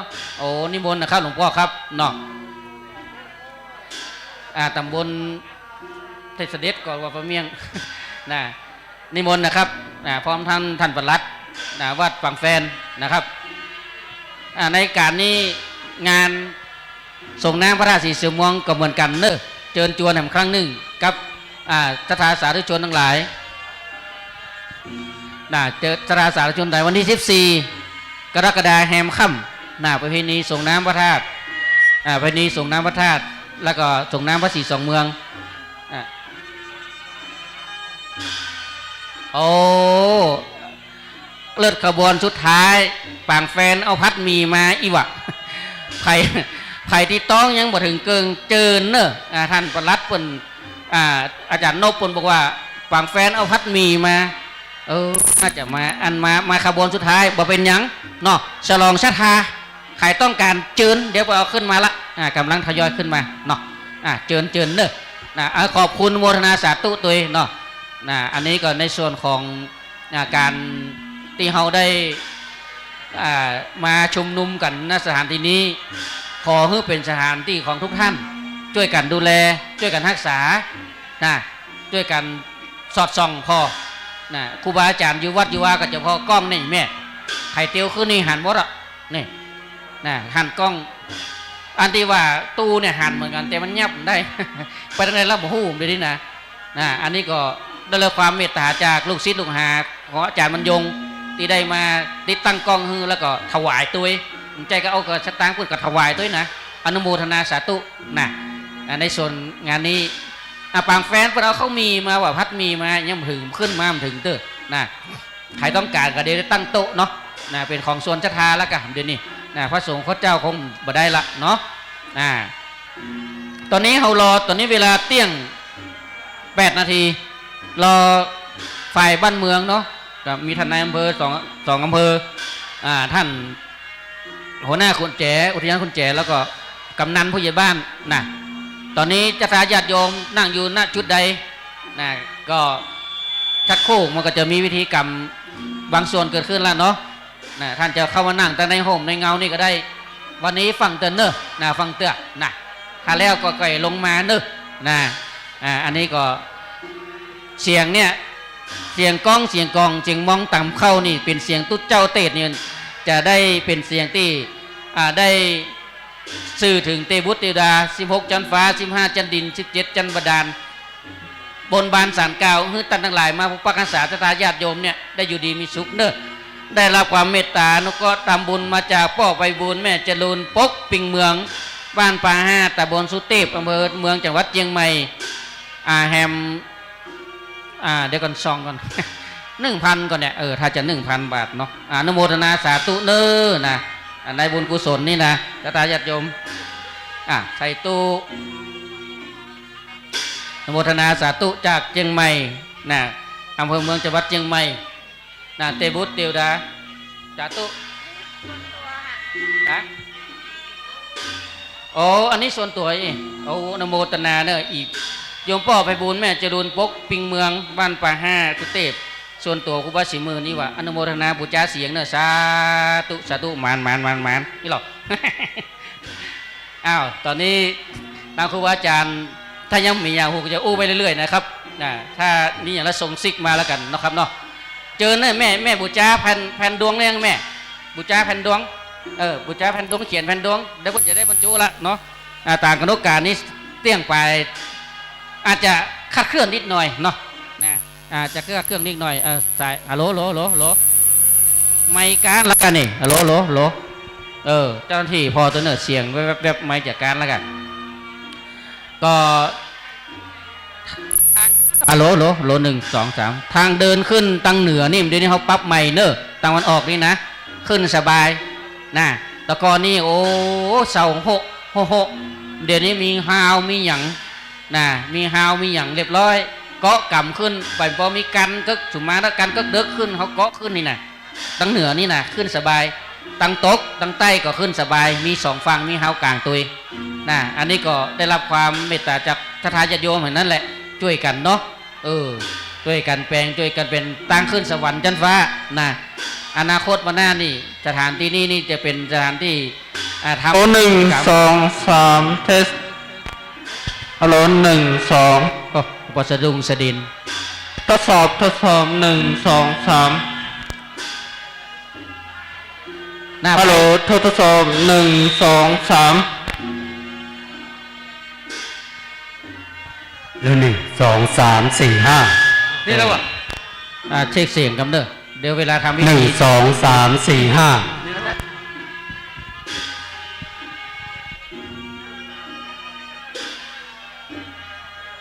5ตอนนี้ท่านใดที่บูชาแผ่นดวงเขียนแล้วจะเอาขึ้นไปบนใส่ในบาตรได้เลยแม่เนอะแต่ในบาตรตรงหน้ารูปเหมือนหลวงปู่ทั้งสององค์เลยสองตนได้เลยนะตอนนี้ก็เวลาเที่ยง10 นาทีนะดูสัญญาณเวลาครูบาอาจารย์บอกแล้วจะได้นิมนต์ครูบาอาจารย์ขึ้นบนศาลานะในวิธีการสวดเจริญพระพุทธมนต์นะซึ่งวันนี้ก็อย่างที่เราทราบกันเนาะระดับเจ้าคณะตำบลเจ้าอาวาสทั้งนั้นที่นั่งบนนี่นะเจ้าคณะตำบลเจ้าอาวาสพระมหาเถระผู้ใหญ่อายุการพรรษากันนักที่สูงสุดวันนี้ก็หลวงปู่พระครูกิมาพิรามเนี่ยตนที่นั่งอยู่ตั้งด้านเหนืออันนี้ก็แล้วก็อาวุโสสูงสุดในอำเภอเวียงอำเภอดอยสะเก็ดตัวเป็นที่ปรึกษาเจ้าคณะอำเภอดอยสะเก็ดตอนนี้เรารอพระมหาเถระผู้ใหญ่ตั้งดอยสะเก็ดกันยังมาหมดครบเตือนเนาะตั้งเวียงกับเป้าก็ยังจะทยอยกันมาก็มีอันนี้ก็อนุโมทนาในจิตการเป็นกุศลของครูบาอาจารย์เนาะบางมูลท่านก็ได้เอาเข้าอาหารมาตุยมาร่วมด้วยช่วยกันก็อนุโมทนาสาธุศรัทธาญาติโยมที่ได้มาร่วมด้วยช่วยกันที่นำลงทานอาหารมาก็ขอให้เป็นพละกำลังเนอะให้เป็นปัจจัยต่อเนื่องให้กินบะเสี่ยงให้อิ่มจนนิรันดร์การให้มีอายุวันนะสุขภาพแข็งแรงจะได้มีสุขภาพร่างกายแข็งแรงสมบูรณ์ตอนนี้ครูบาอาจารย์เดินทางมารู้สึกว่าจะเป็นตุลุงวัดปากน้ำพุกะสาธุตุลุงนี่วัดปากน้ำพุศรัทธาญาติโยมทุกภาคเจ้านี่ศรัทธาญาติโยมฟังนักจัดรายการแห่งตนเนอะเตะธรรมพระครูจุลธานวิทักษ์ตุลุงแดงแต่เพิ่นจะออกทางวิทยุเชียงใหม่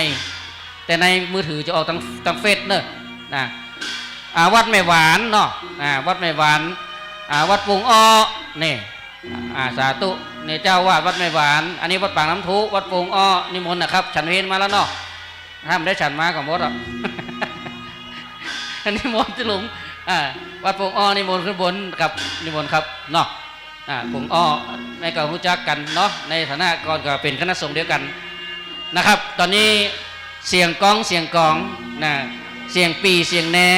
แห่นเต้นเต้อีหลอกคือเฮานั้นได้ฟังบันเทิงเริงใจศรัทธาญาติโยมฟังแล้วนั่งรับตานึกตอนเขาเป็นอ่อนเขาหรอกต้องมันมีความสุขนะแน่นี่นะมันมีความสุขขนาดแห่ห้าหัววัดนี่แห่ห้าหัววัดจังฟ้อนเล็บปนก็เยาะซ้ายเยาะขวายกซ้ายยกขวาโอ้มันเป็นบรรยากาศอีพ่ออีแม่เฮยเป็นบรรยากาศที่เฮาตั้งทั้งหลายนั้นสัมผัสด้วยเสียงเนี่ยเพราะฉะนั้นนี่ก็คณะแห่ตั้งได้หมูเนาะปนก็ได้บอกชื่อมันเนี่ยตั้งสังกะแปงก็ตั้งดังก็ก็อนุโมทนาขอบคุณเนอะในกุศลเจตนาได้ร่วมด้วยช่วยกันในวันนี้ในส่วนของกิจกรรมต่างๆญาติโยมที่ขึ้นมาบนนี้แล้วจะสังเกตหันเนาะพระธาตุบางครั้งนี่เขาหันอาตมาหลายครั้งว่าใหญ่เนี่ยบนห้องแช่มันเนี่ยได้ตกนักขนาดรอบบนถาดนี่นะเตือกับอาตมาทุกเจ้าก็ขึ้นไปกวาดไปอย่างถ้ารอบนอกจะท้ายหันก็ดูไม่กวาดอยู่ตั้งหลังก็เนอะระเบียงเนี่ยกวาดเตี้ยวแล้วมันหันมาถึงตโมทนาสาธุไปกวาดอยู่หลังพุ่นหลังศาลาเนี่ยหลังพุ่นขึ้นมาโอ้อยากทำความดีทำความดีไม่ต้องมีใครเห็นแต่เตบุตรเตบดาเห็น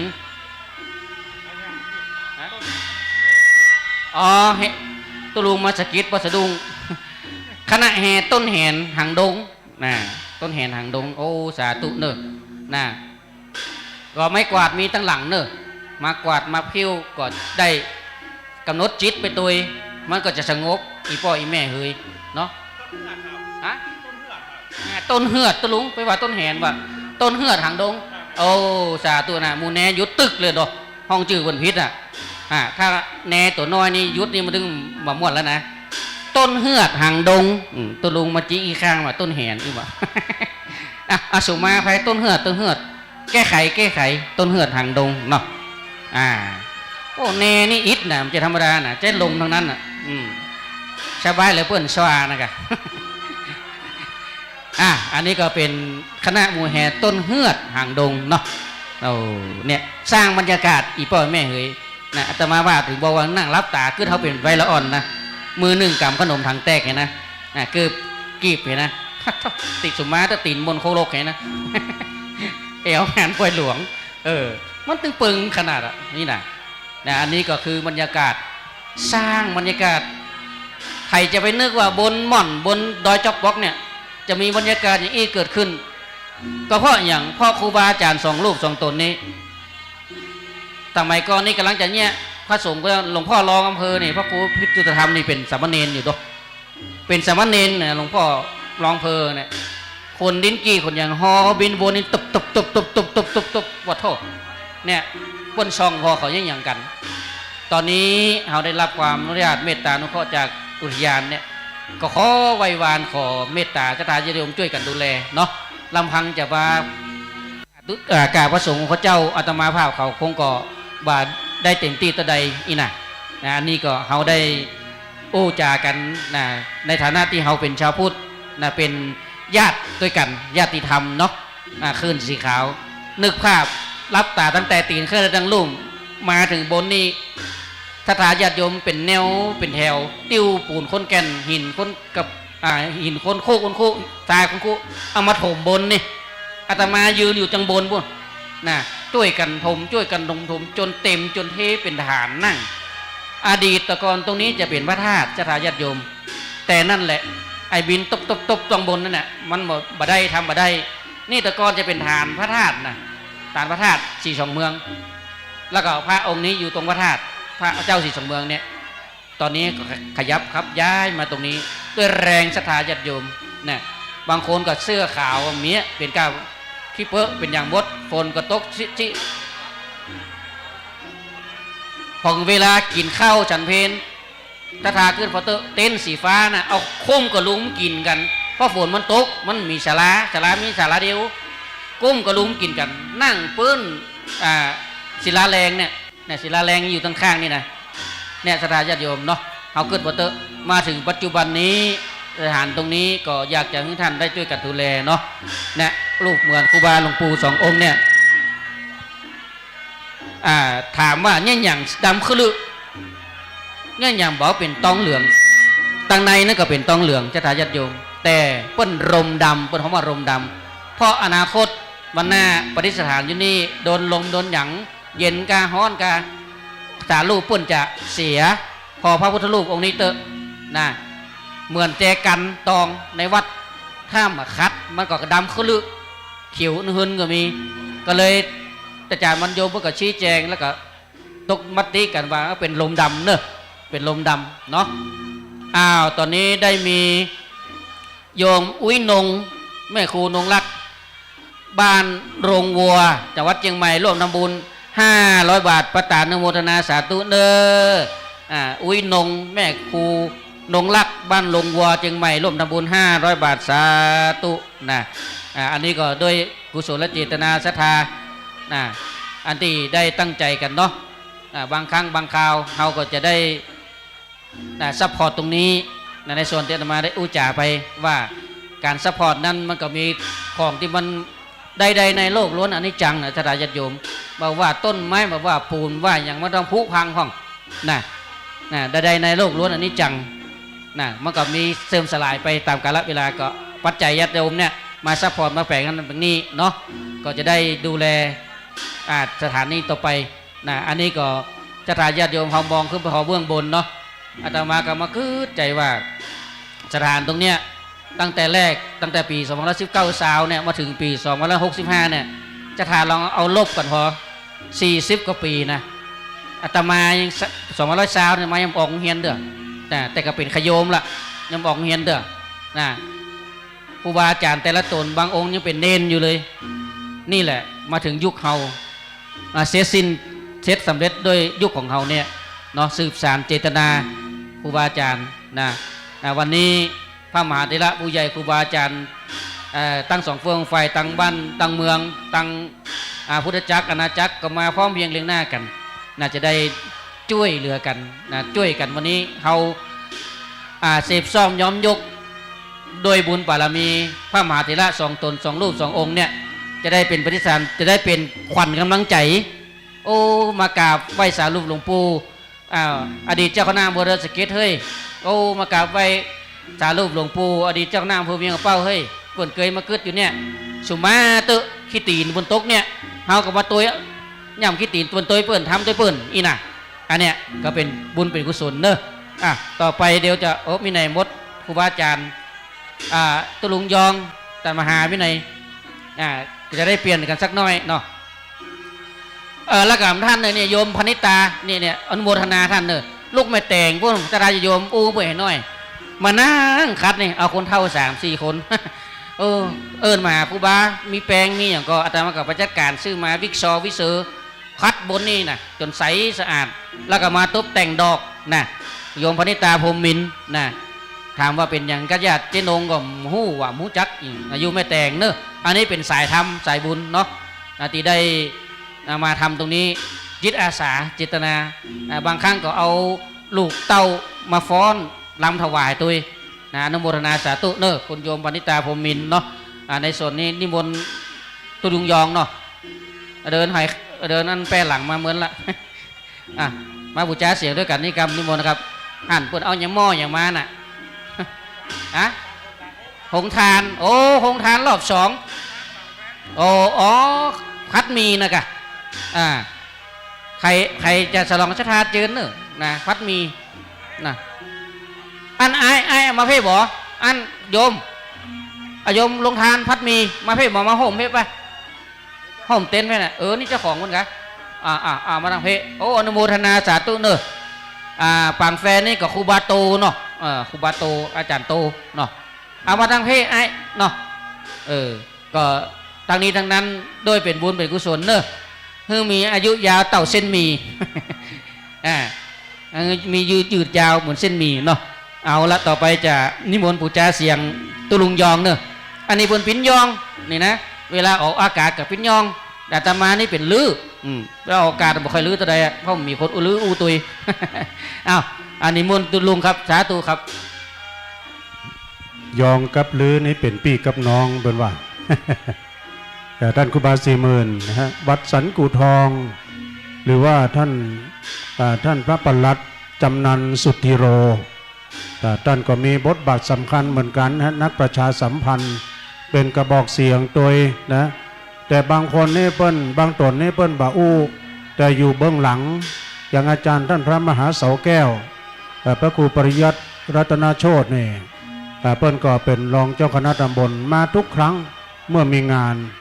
บางทีก็เอาลูกหลานลูกศิษย์ลูกหาเนี่ยนะมาสวดมนต์ธรรมจักรกับปวัตนสูตรบางทีก็เอามาฟ้อนดาบ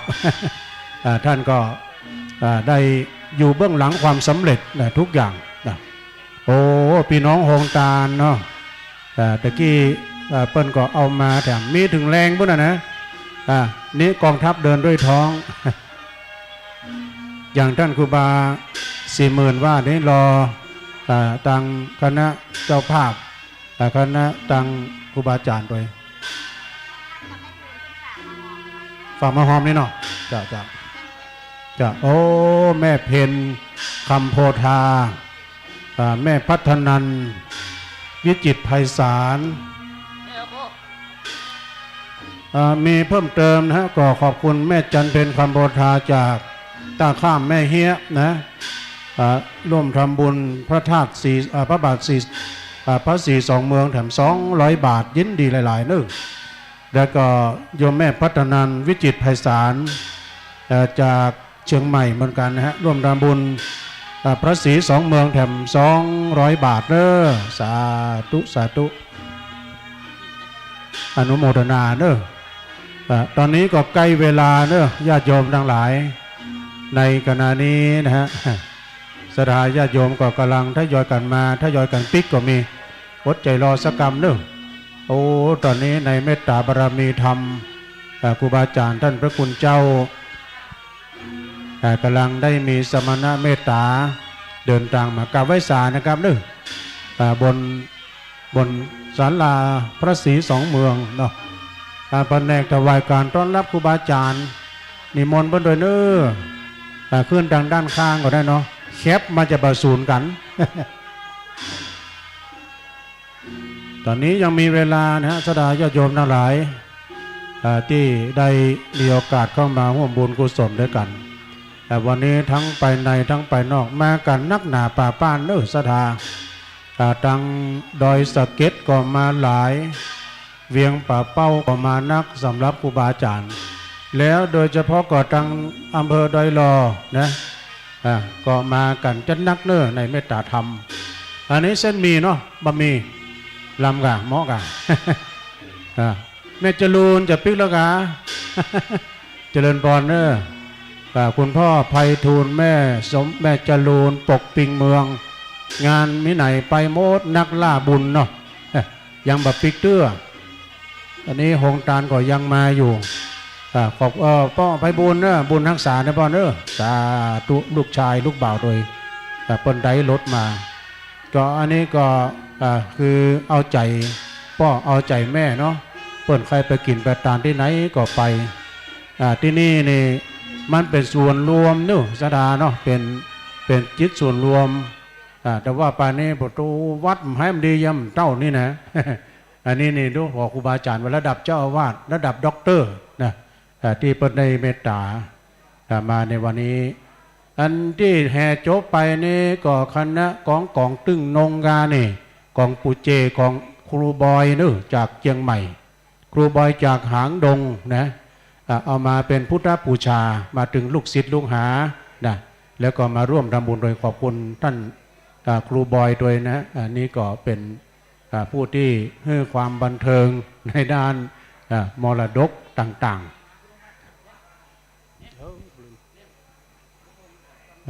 เจิญเจ้าศรัทธา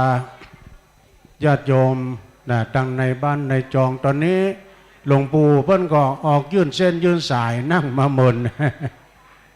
หลวงพ่อท่านพระครูปฏิภาณธรรมทินนะได้เดินไปมาตะกี้ตุลุงก็เดินรอบพระธาตุเจดีย์เดินไปเดินมานะตอนเช้านะเพราะว่าจะออกรายการนี่มันเชื่อมบัตรติดนะ เผื่อมันติดพอเกือบ4 โมงนะฉะนั้นก็ศรัทธาสาธุชนญาติโยมวันตกวันออกใต้หนเหนือได้มาร่วมบุญกุศลกันในครั้งนี้นะก็ขออนุโมทนาเนอะในสายบุญโดยเฉพาะก็ท่านพระครูเลขานี่ก็บัดทอดธุระมาทุกครั้งวันนี้เอาหงตาลมา2 อย่างกันเนอะตึงขนมเส้น แล้วก็ก๋วยเตี๋ยวเอาลูกเนรลูกศิษย์ลูกหามาช่วยเสิร์ฟน้ำโดยเขามีปังแฟนครูบาโตมาแล้วนื้อนะขอบคุณเนอะเดี๋ยวจนไปกินไปทานไปกินด้วยกันด้วยเขามี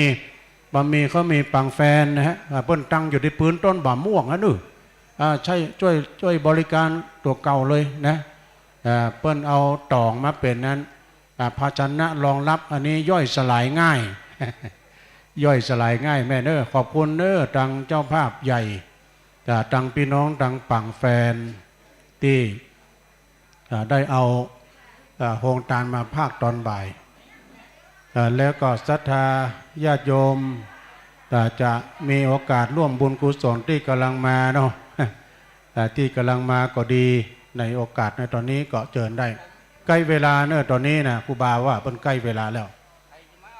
ตอนนี้ขอบคุณทางครูบาอาจารย์แล้วก็ทางลูกพระหลานเนรที่ช่วยบริการเอาผ้ายันนี่เปิ้นบ้องผ้ายันนี่ก็ได้รับความเมตตาจากท่านพระครูชลทานพิทักษ์เปิ้นก็เอามาเป็นของสัมมนาคุณเป็นวัตถุมงคลเอาไว้เนาะกับบ้านกับจองปกป้องคุ้มครองป้องกันแคล้วคลาดปลอดภัยเนอะบูชาเสียงหน่อยเดี๋ยวแต่นี้ตอนนี้ก็อูลือให้หน่อยเนาะเดี๋ยวสกรรมให้ฟังออกของนี่เดี๋ยวสกรรมบนจะบนจุอันแผ่นโด่งเลยเนอะแผ่นโด่งที่เขาเขียนจือนะเดี๋ยวก็ไผตียังได้มาเขียนก็มาเขียนเฮเนอะมาเขียนเฮ นะใครที่เขียนแล้วก็สาธุตัวหลังอนุโมทนาลูกเนนนี่โอ้เนนนี่ทำไมตั้งแต่มันนอนรับอยู่นี่ละ ยินดีดูล่ำนะลูกค้าวัดฝ่ายหินก็เก่งเนอะเนนนี่นะเพิ่นดูแลเรื่องเทคนิค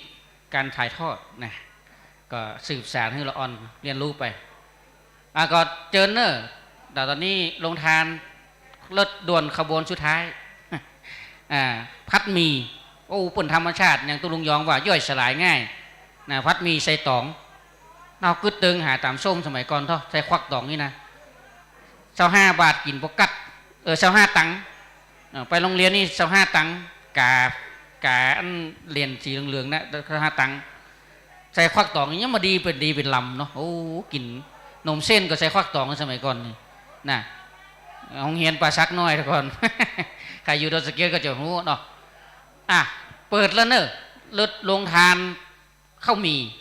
นะโดยท่านอาจารย์นบปนนำธนศรัทธาญาติโยมลูกศิษย์ลูกหามาท่านใครจะต้องการก็อัตตาหิอัตโนนาโถตนแลเป็นที่พึ่งแห่งตนไปหยิบเอาคนเดียวมันไม่ได้ติวมาหา ตอนนี้ก็เดี๋ยวสักครู่จะได้บรรจุ แผ่นดวงใต้ฐานเนาะครูบาอาจารย์นำบนว่าใดครับเนาะตอนนี้ก็พระมหาเถระผู้ใหญ่ก็ยังมากันเตื้อปนก็คงจะรอเวลารวมทั้งท่านนายอำเภอ2 อำเภอเจ้านายอำเภอเวียงเป้ามาคงจะไปธุระ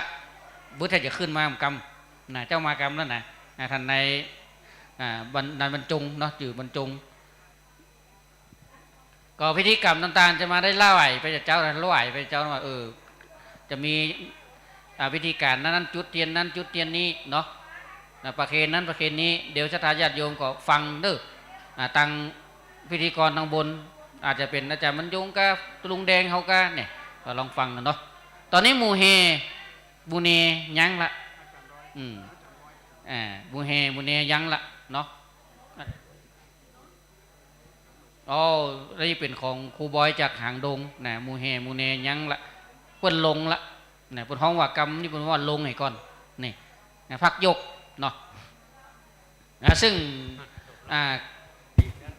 เวลานี้ก็ใกล้งวดเข้ามาละเนาะไผ่ตีอย่างตั้งได้พวกปักใกล้งวดเข้ามาละเนาะเจ้าหน้าที่ดูไม้ทั้งบนเด้อเดี๋ยวถ้าเซตคนส่งสัญญาณมาก็จะได้มอบหมายไม้ทั้งบนเป็นพิธีกรรมต่อไปศรัทธาญาติโยมเขาก็จะได้ทำพิธีเนาะร่วมกันตั้งจิตอธิษฐานเนอะท่านใดตีเคยได้รู้จักมักจีหรือว่าได้เคยอุจาได้อุจาคุณหลวงปู่พระเทพวิสุทธิคุณเนี่ยหลวงปู่ท่านพระปริยัติวิกรมเนี่ยก็นึกถึงครั้งหนึ่งเคยได้อุจาได้สนทนากับเปิ้ลบัดนี้เปิ้ลก็ได้มาสารรูปเปิ้ลเนี่ยเนาะรูปเหมือนได้ปฏิฐานตรงนี้นะเขาก็นึกถึงคุณเปิ้ลนี่แหละเนาะบุญคุณความดีที่ครูบาอาจารย์ได้สั่งสมสร้างมาเนี่ยมาถึงยุคเขานี่นะก็จะได้เจริญรอยตามเนาะเจริญรอยตามครูบาอาจารย์ซึ่งเป็นพระมหาเถระผู้ใหญ่เข้ามีเดี๋ยวแม่หิวก็ไปเอาได้มันเป็นยังเปิดตึงเลี้ยงควักตองนี่นะช่วยกันแล้วก็ดูแลความสะอาดเนาะตอนนี้ก็ดังบนนี่ขอความสะอาดเป็นหลักมันจะเพิ่งมันเลอะเทอะเนาะมีอย่างก็ครับดังบนปุ๊กปักขอแตบไตไวสาครูบาอาจารย์จุดตนจุองค์นะครับตอนนี้เวลาเที่ยงกว่าแห่มสักกรรมจะได้ประกอบพิธีบรรจุแผ่นดวงฤกษ์ใต้ฐานรูปเหมือนหลวงปู่พระเดชพระคุณหลวงปู่พระเทพวิสุทธิคุณพระเดชพระคุณหลวงปู่พระสุนทรปริยัติวิกรมอดีตเจ้าคณะอำเภอดอยสะเก็ดอดีตเจ้าคณะอำเภอเวียงป่าเป้าทั้ง2 รูปตอนนี้อยู่ในช่วงรอเวลาเพราะอาราธนาเจ้าวาดทุกวัดในอำเภอดอยสะเก็ดอำเภอเวียงป่าเป้าในเวลา 13 นาฬิกาจะได้ประกอบพิธีสูตรมนต์ตันตอนนี้ท่านนายอำเภอพานคุณวุฒิกรคำมาก็อยู่ในช่วงระหว่างเดินทางคุณบรรจงขุนเพชรนายอำเภอเวียงป่าเป้าก็อยู่ในช่วงระหว่างเดินทางคุณจักรพันธ์ทองอ่ำปลัดอาวุโสอำเภอดอยสะเก็ดจะมาปฏิบัติหน้าที่แทนท่านนายอำเภอดอยสะเก็ด ก็อยู่ระหว่างการเดินทาง แล้วก็ครูบาอาจารย์ส่วนของอำเภอดอยสะเก็ดส่วนของอำเภอเวียงปะเป้าบางส่วนก็อยู่ระหว่างการเดินทางท่านพี่น้องศรัทธาทั้งหลายก็ขอเมตตารอเวลาแถมสักกำเมื่อได้เวลาแล้วก็จะประกอบพิธีบรรจุแผ่นดวงฤกษ์ใต้ฐานของพระเดชพระคุณหลวงปู่ทั้งสองตอนนี้ยังมีเวลาเนอะไผ่ไปได้ปูจาแผ่นดวงฤกษ์ก็ไปปูจาเอาติคณะกรรมการคนไหนก็2 แผ่นได้มา ได้มาแล้วก็มาเขียนชื่อนามสกุลวันเดือนปีเกิดแล้วก็เอามาอธิษฐานที่หน้ารูปเหมือนพระเดชพระคุณหลวงปู่บนศาลาเพะแยกกันเขียนอย่างเดียวกันนายกนามสกุลอย่างก็ว่าไปเกิดวันเดือนปีอย่างก็เหมือนกันพระคุณเจ้าก่อนนิมนต์นะครับขอเจ้าหน้าที่จัดถวายหลวงพ่อเจ้าคณะอำเภอรองเจ้าคณะอำเภอหลวงพ่อที่ปรึกษาเจ้าคณะอำเภอตัวนะครับขอเมตตาท่านพระครูประหลัดอมฤตพุทธสโลด้วยนะครับเอามาถวายหลวงปู่หลวงพ่อจะได้เขียนและจะได้บรรจุคำเดียวนะครับขออำนวยความสะดวกมีทั้งรูปนะครับรูปในสองแผ่นนะครับมีหลวงพ่อเจ้าคณะอำเภอเวียงปะเป้ารองเจ้าคณะอำเภอเวียงปะเป้าแล้วก็หลวงพ่อที่ปรึกษาเจ้าคณะอำเภอดอยสะเก็ดเอาขึ้นมาถวายขอเมตตาท่านพระประหลัดจำนันด้วยนะครับช่วยกันถวายรูปละ2 แผ่น2 แผ่นได้แล้วนิมนต์เขียนเลยนะครับแต่เดี๋ยวจะเอาไปใส่ในบาตรแล้วก็จะได้ประกอบพิธีบรรจุเลยนะครับซึ่งวันนี้ท่านอาจารย์พระครูโสพลปริยัติซึ่งได้สนองงานของพระเดชพระคุณหลวงปู่พระเทพวิสุทธิคุณได้นำเอาอัฐิของพระเดชพระคุณหลวงปู่มาโดยจะได้บรรจุในรูปเหมือนซึ่งเมื่อสร้างเจดีย์ก็ได้เอาอัฐบริขารของหลวงปู่มาบรรจุตอนวางศิลาฤกษ์ครั้งหนึ่งละวันนี้ได้นำอัฐิของพระเดชพระคุณหลวงปู่มาก็จะเอามาบรรจุในใต้ฐานรูปเหมือนของพระเดชพระคุณหลวงปู่พี่น้องศรัทธาเอาก็เจิญเนอร์ไผ่ยังไม่ได้ไปปูจาเตื้อก็ไปปูจาเอาได้เลยแผ่นดวงฤกษ์ได้มาแล้วก็เขียนชื่อวันเดือนปีเกิดเพื่อจะได้นำเอาบรรจุคณะทำงานพระศรี2 เมืองด้วยนะครับหลวงปู่ตุลุงดอยท่านอาจารย์พระครูปริยัติรัตนโชติอาจารย์พระครูบวรธรรมาภิรามเลยนะครับท่านพระครูสังฆลักษณ์สุเมธสิทธิวรยาโนท่านพระอย่างก็ประจำชื่อตุปีกอดทินาวโลท่านองศักดิ์ที่เป็นคณะทำงานนะครับนิมนต์ท่านอาจารย์พระครูพิวัฒนวิกรมนิมนต์เขียนนะครับเขียนแล้วเดียวจะได้ประกอบพิธีบรรจุละท่านนายอำเภอแต่ละอำเภอใดมาถึงแล้วพ่องก็ขอกำนันผู้ใหญ่บ้านขึ้นมาแจ้งคือกำเนิดตอนนี้เต้าติหันนี่ก็มีท่านนายกเทศบาลตำบลแม่โป่งแล้วก็พ่อหลวงมนเทียนบุญช้างเผือกประธานเครือข่ายลุ่มน้ำกวงมีบนนี่ละทางฝั่งเชียงรายก็พี่นานใช้อยู่นี่อยู่ก็อยู่เนาะส่วนพี่นานบุญนาคพี่นานชวินมีภารกิจต้องปิกไปก่อนละที่เหลือนี่ก็เดี๋ยวก็จะได้ประกอบพิธีในทางพระพุทธศาสนาสืบไปท่านกำนันผู้ใหญ่บ้านทางใดพ่องพ่ออาจารย์อันโตท่านนายอำเภอจะขึ้นมาอยู่ก่อนขึ้นมาอยู่เนาะลองถามว่ากำถึงไหนละเดี๋ยวจะได้เริ่มประกอบพิธีทางพระพุทธศาสนาทางหัวหน้าอุทยานขุนแจก็มอบหมายให้ปนานบุญทรงซึ่งเป็นเจ้าหน้าที่มาดำเนินการแทนในส่วนของอุทยานแห่งชาติขุนแจพี่น้องขึ้นสีขาวเขาก็อยู่ด้วยกัน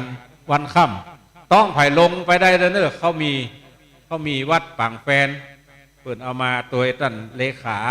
ท่านพระสมุคำแสนสุธีโลนำเอาเขามี ขอแม่บ้านแป่งเขามีมาเลี้ยงดูสู่จูกัน น้ำลืมบอกท่านทั้งหลายไปมีตั้งหลังนี่เนอะน้ำมีตั้งหลังนี่เนาะมาเอาได้เลยที่เป็นขวดเป็นแพ็คนี่นะ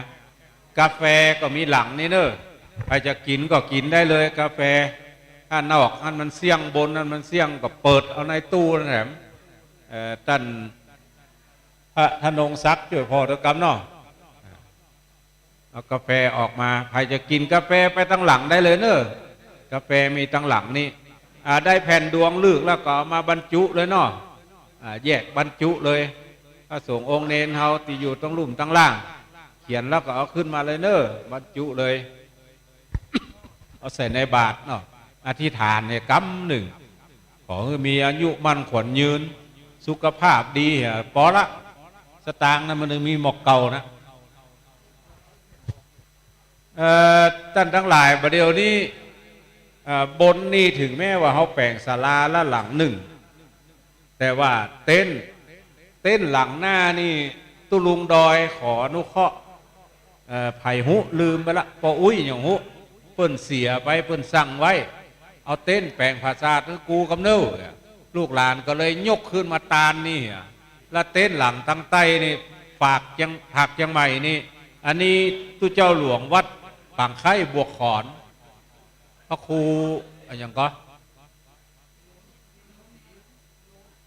พระครูมนูนธรรมรังสีอดีตเจ้าคณะตำบลเมจีดีใหม่เขานี่เปิดอนุเคราะห์หนึ่งหลังแล้วภาคตังเหนือนี่เดี๋ยวนี้แต่ว่านี่ปากันเอาผ้าปูตะลางมาขึงไว้ก่อนมันมีเตื้อตะกี้เลยอู้กันกับตุลุงดอยว่าจะประกาศเอาเนี้ยใครจะเป็นเจ้าภาพเจ้าศรัทธาโดยพ่องก็จะเอาแค่กว้าง4 เมตรยาว6 เมตรกว้าง4 เมตรยาว6 เมตรได้แถมสักหลังตั้งเหนือนี่ถ้าได้มาแล้วก็จะปรับตีคือมันเปียงอย่างภาคใต้นี่ภาคใต้นี่แต่แล้วมันลิงเขาตั้งเก้าอี้สุมาหมู่ทั้งหลังถูกได้ยันหมู่ทั้งหน้าไว้ถ้ามันจะก้นยันเอาไว้ประเด็นนี้ปรับตีคือเปียงละเป็นที่เรียบร้อยก็จะได้เซาะปูนเซาะอย่างมาเทในโอกาสต่อไปแถมแล้วแถมงานหนึ่งก็ขอประชาสัมพันธ์ให้เฮาท่านทั้งหลายได้ยินพร้อมกันเลยเนอะว่าวันที่14 กรกฎาคมนี้กินข้าวงายแล้วมันเป็นวันเข้าวสาเนาะกินข้าวงายแล้วขอเชิญทุกท่านป้ากัดขึ้นมาที่บนเนี่ยผมกำเนอะเขาจะจัดงานประเพณีส่งน้ำพระเจ้า42 เมืองประเพณีส่งน้ำพระธาตุดอยตุงจำลองพระธาตุดอยสุเทพจำลองอาจจะได้จัดงานกันวันที่14ตอนนี้นิมนต์และเชิญชวนเนอะใครจะเอาแผ่นดวงฤกษ์มาบรรจุมาใส่ในบาตรก็เอามาเลยเนาะสักกรรมจะได้ประกอบพิธีบรรจุละพระเถระก็พร้อมละศรัทธาเขาก็พร้อมละก็เดี๋ยวจะได้ขอกำลังพระเนรที่บาแข่งแห่งก้าวช่วยกันยกลูกเหมือนพระเดชพระคุณหลวงปู่ทั้งสองขึ้นแล้วเขาจะเอาบาตรข้อสอดดังปืนเอาบาตรข้อสอดดังปืนท่านพระประหลัดจำนันแต่เจ้าเอาฝาบาตรสายบาตรไว้ไหนเอามากำนอกำเดียวจะได้เอามาใส่แล้วก็จะปิดแล้วก็จะมัดเลยแล้วก็จะประกอบพิธีบรรจุตุลุงยองตุลุงมหาสมชาติด้วยเนาะมานอนด้วยกันเนี่ยคณะทำงานมีงานก็มานอนมีงานก็มานอนแล้วลืมบรรจุยุ่งเนอะนิมนต์เอามาเลยครับบรรจุตอนนี้ก็เชิญเขาตั้นทั้งหลายเนอะตามอัธยาศัยใคร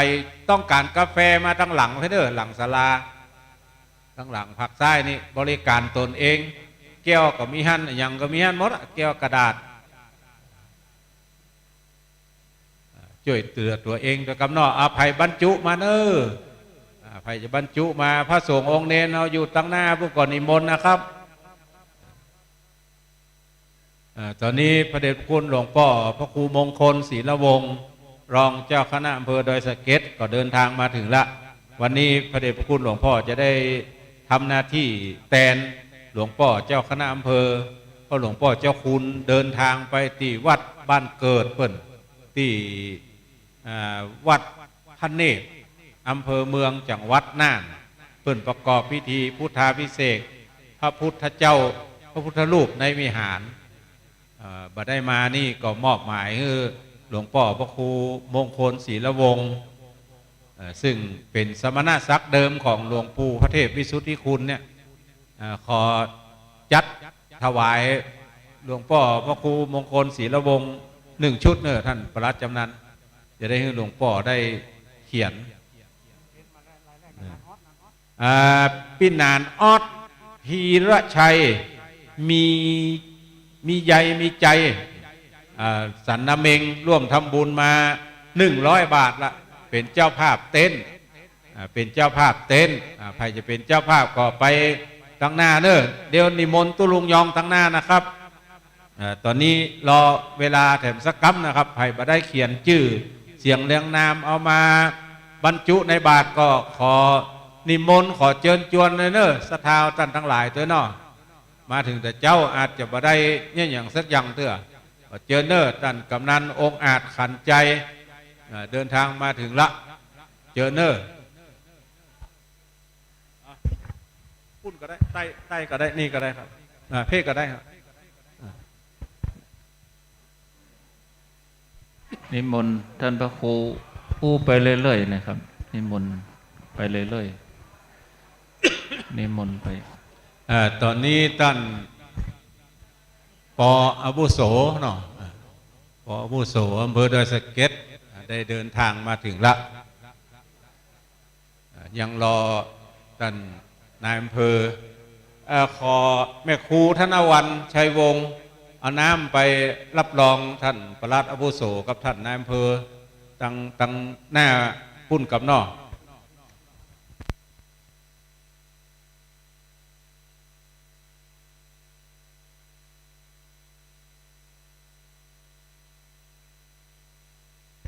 พระเดชพระคุณหลวงปู่พระครูเขมาพิรามที่ปรึกษาเจ้าคณะอำเภอดอยสะเก็ดพร้อมมานี่แถม1,000 บาทที่จะเป็นเจ้าภาพเต็นท์อนุโมทนาด้วยกันเนอหลวงปู่พระครูเขมาพิรามที่ปรึกษาเจ้าคณะอำเภอดอยสะเก็ดเจ้าวาดวัดยางทองเป็นเจ้าภาพมานี่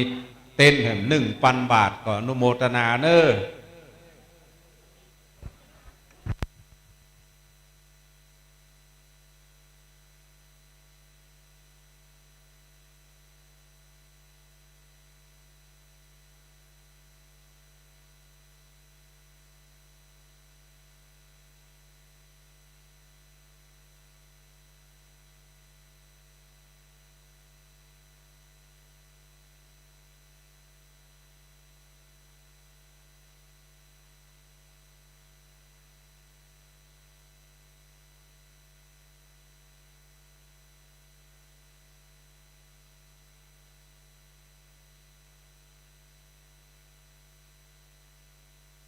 อนุโมทนากับท่านพระอาจารย์พระธิการนิพนธ์เตชะธรรมโมตุเจ้าหลวงวัดใหม่มงคลชัยห้วยบอนเป็นเจ้าภาพเต้นแถม500 บาทท่านพระอธิการนิพนธ์เขียนกันเนอะนิพนธ์เตชะธรรมโมวัดใหม่มงคลชัยห้วยบอนเป็นเจ้าภาพแถม500 บาทเป็นเจ้าภาพเต้นนิมนต์ครูบาอาจารย์ขึ้นบนนะครับท่านเจ้าวาดวัดป่าไม้แดงดวงดีปัดตึงนิมนต์นะครับห้อยบอลนิมนต์จันบนเลยนะครับหลวงพ่อพระครูสุเมธธรรมเสวีด้วยนะครับอาจารย์พระครูสมหวังนิมนต์นะครับที่เดินทางมาจากทางดอยหล่อนิมนต์ทางบนเลยนะครับขาดหลายที่นั่งอยู่นิมนต์นะครับก็เดี๋ยวจะได้ร่วมกันสวดมนต์เป็นอาจาริยะปูจาเดี๋ยวหนังสือนี่ลวดถวายไปเลยนะครับผมแป่งว่าอยู่กี่เล่มลืมไปละหนังสือสวดมนต์ตันถวายฮือไปเลยนะครับถวายฮือไปใจที่วัดเลยไปสวดมนต์ตันในก็มันมีในให้หมดครับตั้งแต่ต้นจนจบเขียนไว้ให้หมดละ ตั้งหน้านี่ก็นั่งได้นะครับนิมนต์นะครับถ้าจะอิงเข้าข้าง ถ้าจะอิงก็เข้าข้างครับอิงก็ตั้งหน้านะครับนิมนต์นะครับนิมนต์ตำบลปะป้องครับนิมนต์ครับท่านเลขาหลวงพ่ออำเภอนิมนต์ตำบล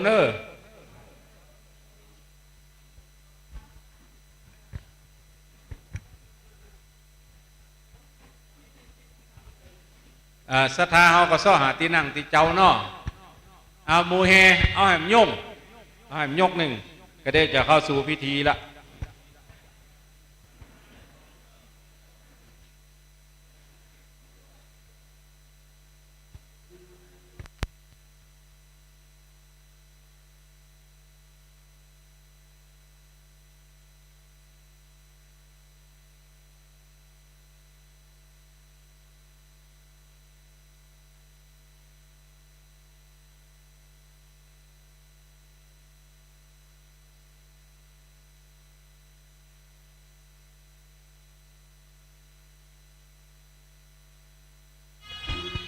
ตอนนี้ก็พระเจ้าประสงค์กำลังทำพิธีพระเดียงสงฆ์ซ้อหาที่นั่งที่เจ้านิมนต์นะครับใครจะไปห้องน้ำก็จะใช้เวลาเมินซะหน่อยนะครับ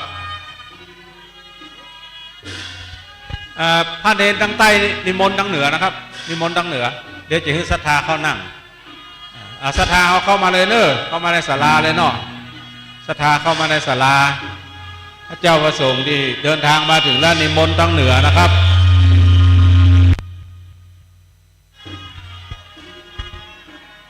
ลำโพงตัวใดโมเดอร์หน้าที่เครื่องเสียงพอกำก็ตัวใดก็บิดเข้ามานิมนต์เอาแหละไปให้น้อยหนังสือสวดมนต์ตันนี่ถวายให้ไปใจวัดวาได้เลยนะครับนิมนต์ทางเหนือนะครับครูบาอาจารย์ก็เดียวศรัทธาเอาเจิญเนาะเข้ามาทางในเพ่มานั่งทางในเพ่เนาะไปห้องน้ำมองส้วมไปได้เลยเนอะตอนนี้นะก็เดียวถ้าเข้าตีเข้าตางก็จะได้เริ่มประกอบพิธีบรรจุตุลุงยองอยู่ไหนไปก่อนกำครับ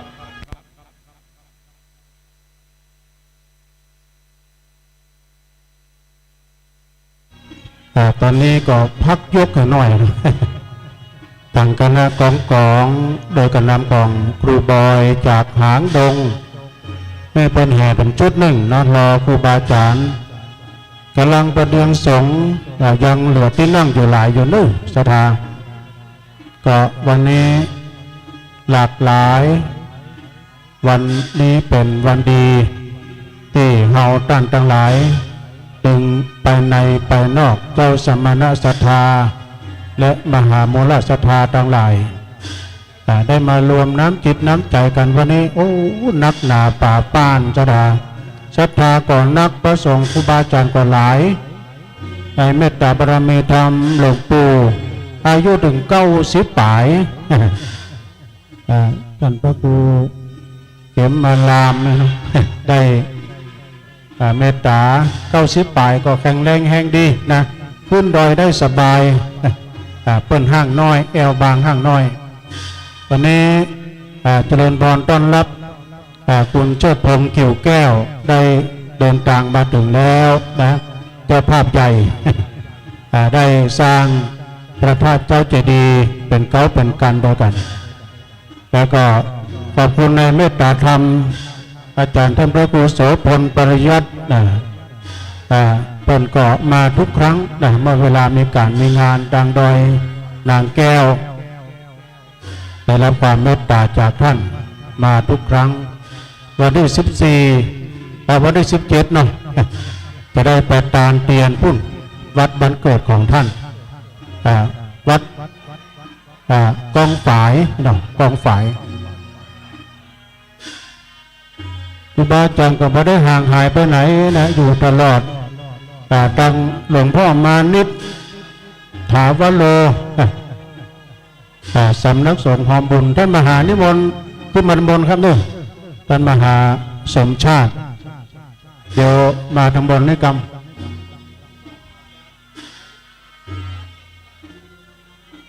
ตอนนี้ทางท่านเลขาก็กำลังจัดประเด็นสงฆ์ก็ได้เมตตา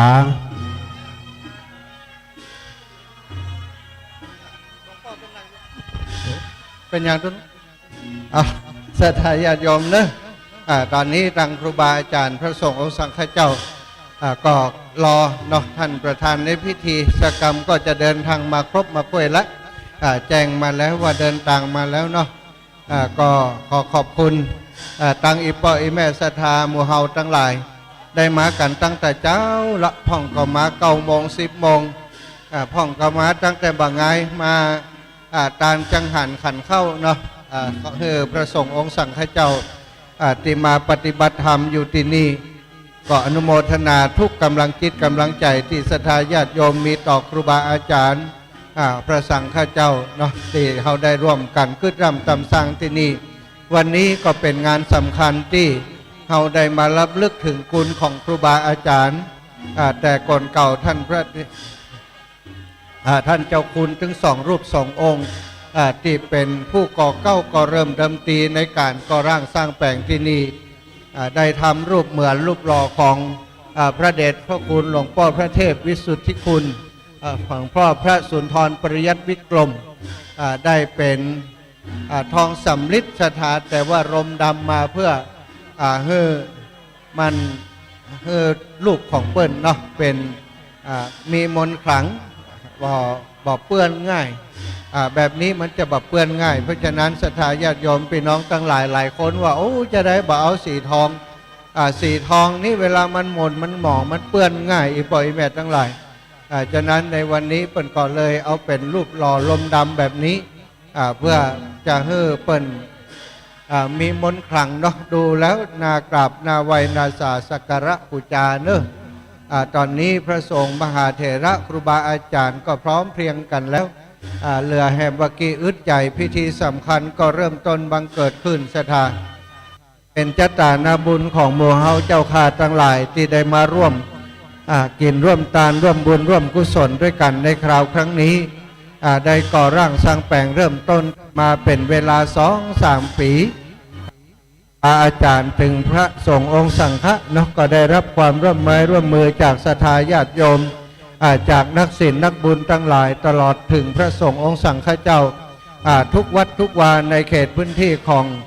อำเภอดอยสะเก็ดในเขตพื้นที่ของอำเภอเวียงปะเป้าได้มาร่วมโดยช่วยกันพัฒนาออกมาแล้วตอนนี้คุณเชิดพงษ์กิวแก้วเนาะซึ่งเป็นได้เป็นเจ้าภาพร่วมโดยช่วยกันที่นี่เจ้าภาพพระธาตุเจดีย์ถึง3 องค์ร่วมกับพี่น้องหมู่เฮาทั้งหลายเพิ่นก็ได้เดินทางมาถึงแล้วเนาะท่านในอำเภอที่เป็นตัวแทนของพี่น้องแต่ละอำเภอดอยสะเก็ดอำเภอเวียงปะเป่าตลอดถึงท่านในอำเภอคนเก่าในอำเภอวุฒิกรคำมาปัจจุบันไปเป็นในอำเภออยู่เมืองพาน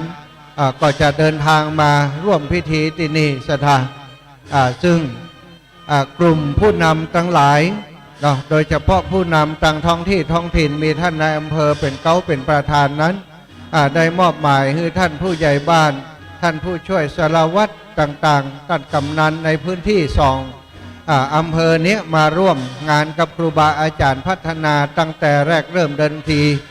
บ่มีอย่างซากอย่างเนาะมีศาลาเก่าๆต้องรื้อต้องเตะต้องรื้อต้องสร้างใหม่ก็ได้เอามาสร้างในศาลาหลังที่ศรัทธาได้หันปัจจุบันนี้ปัจจัยทายธรรมต่างๆที่ศรัทธาญาติโยมได้ร่วมโดยช่วยกันสมทบมาทำให้เกิดเสนาสนะที่ใช้งานในการประกอบพิธีทางศาสนาผ่านมาหลายงานแล้วอีปออีแมททั้งหลายอันนี้ก็ศรัทธาญาติโยมได้บุญมาโดยตลอดเนาะ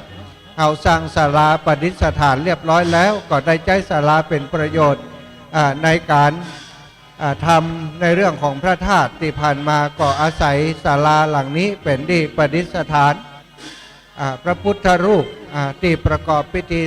ศาสนาพระสงฆ์องค์สังฆเจ้าก็มาได้ อาศัยเนาะพักปฏิบัติธรรมตีดีตลอดมาวันนี้เราจะได้ลำลึกนึกถึงกุลของครูบาอาจารย์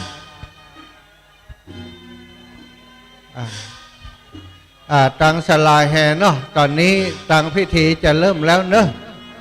สลายแห่ก็ขอให้พักเสียงไว้กรรมตังพิธีจะเริ่มแล้วขอบคุณเนอะลำดับถวายความเคารพครูบาอาจารย์ท่านพระครูอภิวัฒนวิกรมจะได้เมตตาดำเนินการพิธีต่อไปเนอะถวายความเคารพครับณโอกาสบัดนี้ได้เวลาที่เฮาตั้นทั้งหลายจะได้ร่วมใจกันประกอบพิธีสมโภชรูปเหมือนพระเดชพระคุณหลวงปู่พระเทพวิสุทธิคุณอดีตเจ้าคณะอำเภอดอยสะเก็ดอดีตเจ้าคณะจังหวัดเชียงใหม่พระเดชพระคุณหลวงปู่พระสุนทรปริยัติวิกรมอดีตเจ้าคณะอำเภอเวียงป่าเป้าอดีตเจ้าวาดวัดป่างิ้วณศูนย์การเฮียนหูสิ่งแวดล้อมศึกษาม่อนพระเจ้า42เมืองตำบลแม่เจดีย์ใหม่อำเภอเวียงป่าเป้าจังหวัดเชียงรายณวันที่3 กรกฎาคมพุทธศักราช 2565 เดือน10เหนือขึ้น5ค่ำบัดนี้ทุกอย่างพร้อมแล้วจะได้เริ่มพิธีครูบาอาจารย์มหาเถระจำนวน4 รูปที่จะเป็นตนเมตตานั่งปรกอธิษฐานจิตประกอบไปด้วยหลวงปู่พระครูเขมาภิรามที่ปรึกษาเจ้าคณะอำเภอดอยสะเก็ดวัดยางทองอำเภอดอยสะเก็ดจังหวัดเชียงใหม่หลวงพ่อพระครูมงคลศรีละวงศ์รองเจ้าคณะอำเภอดอยสะเก็ดวัดสารคามรังสรรค์อำเภอดอยสะเก็ดจังหวัดเชียงใหม่หลวงพ่อพระครูนิวิทย์ศีลสังวรเจ้าคณะอำเภอเวียงป่าเป้าเจ้าวาดวัดห้างต่ำอำเภอเวียงป่าเป้าจังหวัดเชียงรายหลวงพ่อพระครูปฏิภาณธรรมทินเจ้าวาดวัดพระธาตุม่อนจอมพออำเภอเวียงป่าเป้าจังหวัดเชียงรายพร้อมกับคณะสงฆ์จากอำเภอเวียงป่าเป้าและอำเภอดอยสะเก็ดต่างไปนอกหมายมีท่านในอำเภอพานท่านในอำเภอวุฒิกรคำมาซึ่งเดิมท่านนั้นเป็นในอำเภอเวียงป่าเป้าท่านได้ย้ายไปเป็นในอำเภอพานประมาณ5 เดือนที่ผ่านมาและท่านบรรจงขุนเพชรท่านในอำเภอเวียงป่าเป้าคนปัจจุบันท่านก็จะได้ให้เกียรติเดินทางมาร่วมในพิธีโดยส่วนอำเภอดอยสะเก็ดนั้นท่านในอำเภอดอยสะเก็ดได้มอบหมายให้คุณจักรพันธ์ทองอ่ำปลัดอาวุโสอำเภอดอยสะเก็ดมาร่วมในกิจกรรมพิธีวันนี้บัดนี้ทุกอย่างพร้อมแล้วญาติโยมทั้งหลายตั้งอกตั้งใจเข้าสู่พิธีณบัดนี้เจ้าหน้าที่เตรียมชนวนเตรียมขันศีลเตรียมอุปกรณ์เรียบร้อยต่างคณะสงฆ์อำเภอเวียงป่าเป้าและคณะสงฆ์อำเภอดอยสะเก็ดตลอดจนถึงพี่น้องศรัทธาประชาชนขอได้รับเกียรติจากท่านในอำเภอพานนายวุฒิกรคำมาได้ให้เกียรติขึ้นจุดธูปเทียนบูชาพระรัตนตรัยขอเจริญพรขอเจริญพรท่านนายอำเภอบรรจงขุนเพชรท่านอำเภอเวียงป่าเป้าท่านได้จุดธูปเทียนบูชาพระรัตนตรัยตรงหน้าพระประธานพระเจ้า42เมืองขอเจริญพร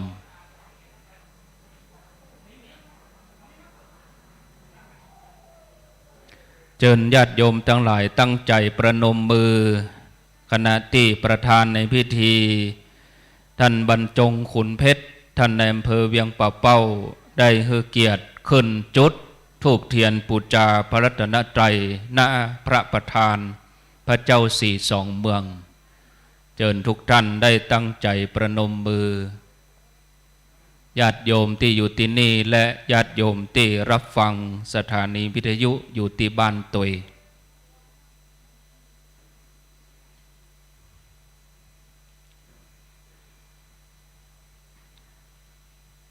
ขอเจริญพรคุณเชิดพงษ์กิ่วแก้วได้ขึ้นถวายพวงมาลัยถวายองค์พระประธานพระเจ้าสี่สองเมืองขอเจริญพรคุณเชิดพงษ์กิ่วแก้ว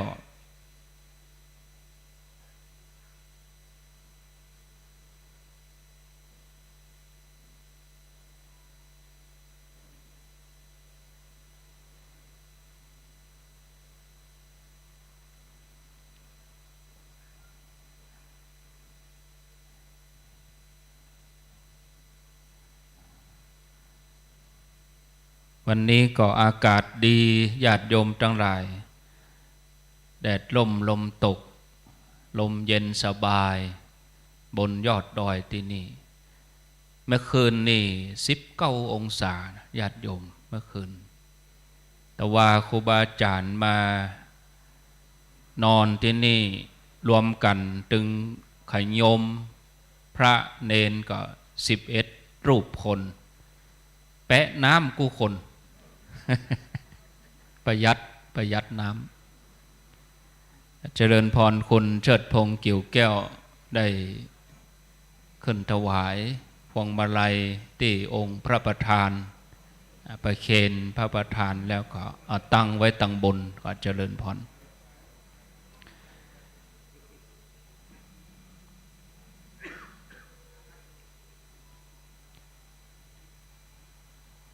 ลำดับนั้นไปขอกราบนิมนต์หลวงพ่อพระครูนิวิตศิลสังวรเจ้าคณะอำเภอเวียงป่าเป้าได้ถวายพุ่มดอกไม้หน้ารูปเหมือนพระเดชพระคุณพระสุนทรปริยัติวิกรมขอกราบนิมนต์ครับ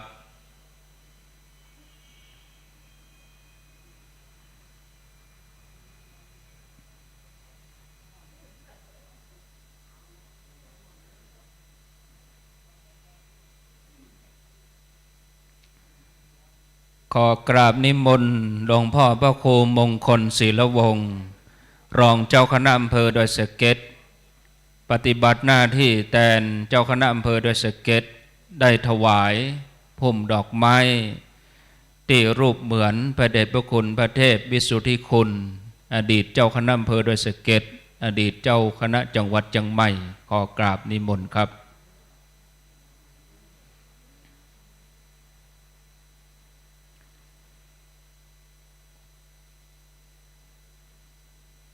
ขอนิมนต์หลวงพ่อพระครูพิพิธสุตธรรมรองเจ้าคณะอำเภอเวียงป่าเป้าได้ถวายพุ่มดอกบัวถวายรูปเหมือนพระเดชพระคุณพระสุนทรปริยัติวิกรมขอกราบนิมนต์ครับกราบนิมนต์พระครูโสพลปริยัติเลขานุการรองเจ้าคณะจังหวัดเชียงใหม่วัดพระสิงห์วรมหาวิหารได้ถวายพุ่มดอกบัวหน้ารูปเหมือนพระเดชพระคุณพระเทพวิสุทธิคุณอดีตเจ้าคณะจังหวัดเชียงใหม่กราบนิมนต์ครับ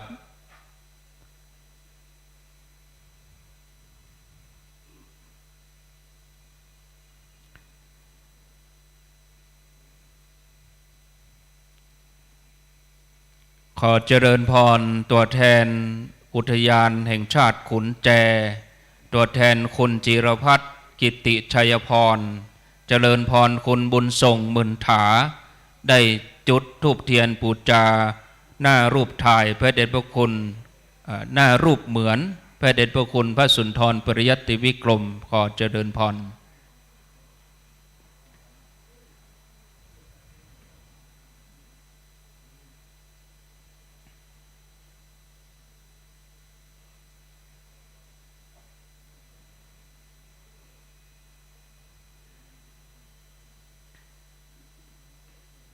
พร้อมกันนี้เจริญพรพ่อกำนันองค์อาจขันใจพ่อกำนันตำบลแม่เจดีย์ใหม่ได้จุดธูปเทียนปูจากุลพระเดชพระคุณพระเทพวิสุทธิคุณขอเจริญพรพ่อกำนันองค์อาจขันใจ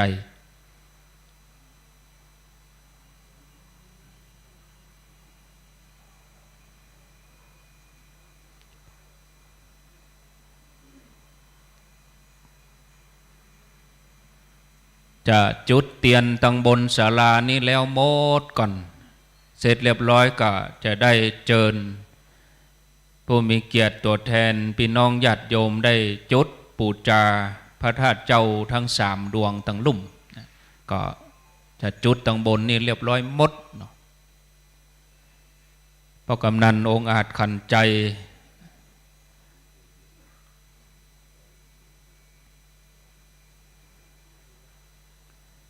เจิญพระกำนันประเคนขันศีลตัว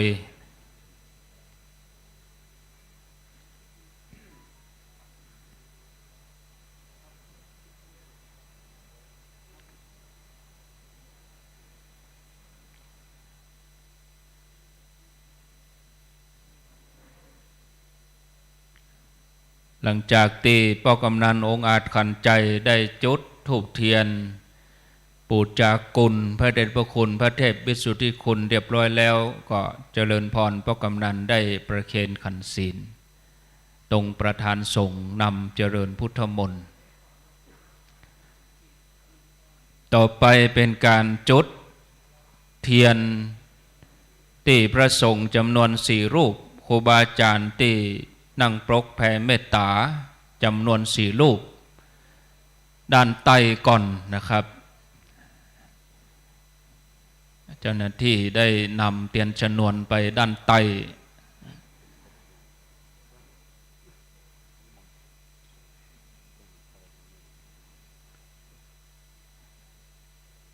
ขอเจริญพรพ่อหลวงมนเทียนบุญช้างเผือกประธานกลุ่มเครือข่ายลุ่มน้ำกวงขอเจริญพรได้จุดเตียนที่บาทน้ำมนต์พระสงฆ์นั่งปรกรูปที่1ด้านใต้ขอเจริญพร2ขอเจริญพรคุณประยุทธ์ตาริโยประยูนขออภัยคุณประยูนตาริโยท่านนายกเทศมนตรีเทศบาลตำบลแม่ปงได้จุดเทียนครูบาอาจารย์ด้านใต้รูปที่2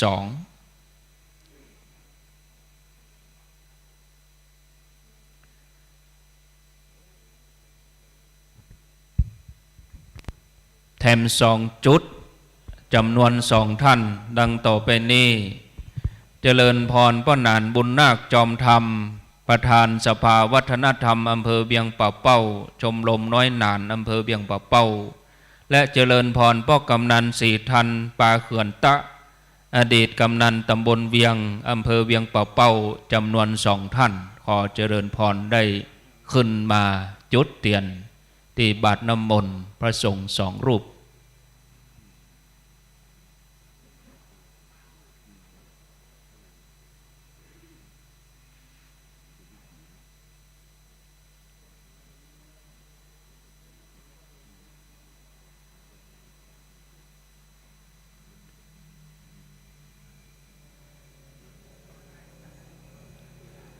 ต่อไปเป็นการจุดเตียนปูจาพระธาตุเจ้าทั้ง3 ดวงมีพระธาตุเจ้าโดยสุเทพและพระธาตุเจ้าโดยตุง2 ดวงเจ้าหน้าที่เตรียม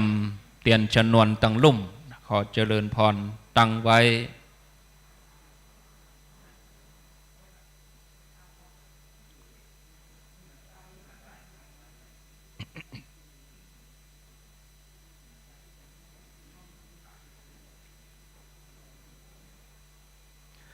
เริ่มต้นด้านใต้ปูจาพระธาตุเจ้าโดยสุเทพเจริญพรคุณเชิดพงษ์กิ่วแก้วได้จุดธูปเทียนปูจาพระธาตุเจ้าโดยสุเทพจำลองด้านใต้ขอเจริญพรพระธาตุเจ้าโดยตุง2 องค์เจริญพรคุณบรรจงขุนเพชรท่านในอำเภอเวียงป่าเป้าได้จุดธูปเทียนปูจาพระธาตุเจ้าโดยตุงองค์ที่1และเจริญพรคุณจักรพันธ์ทองอ่ำปลัดอาวุโสอำเภอดอยสะเก็ดทำการหน้าที่แทนท่านในอำเภอดอยสะเก็ดได้จุดธูปเทียนปูจาพระธาตุเจ้าโดยตุงองค์ที่2ขอเจริญพรทั้ง3 ท่าน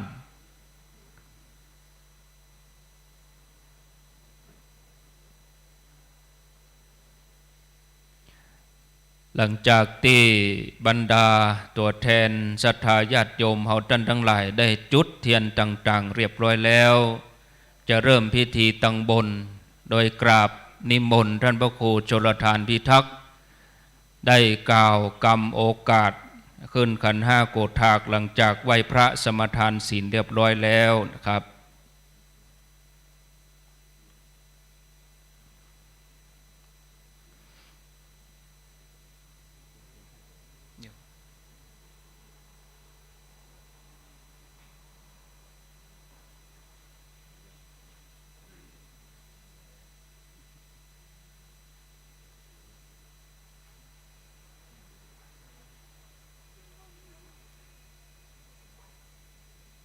ศรัทธาญาติโยมก็ตั้งอกตั้งใจ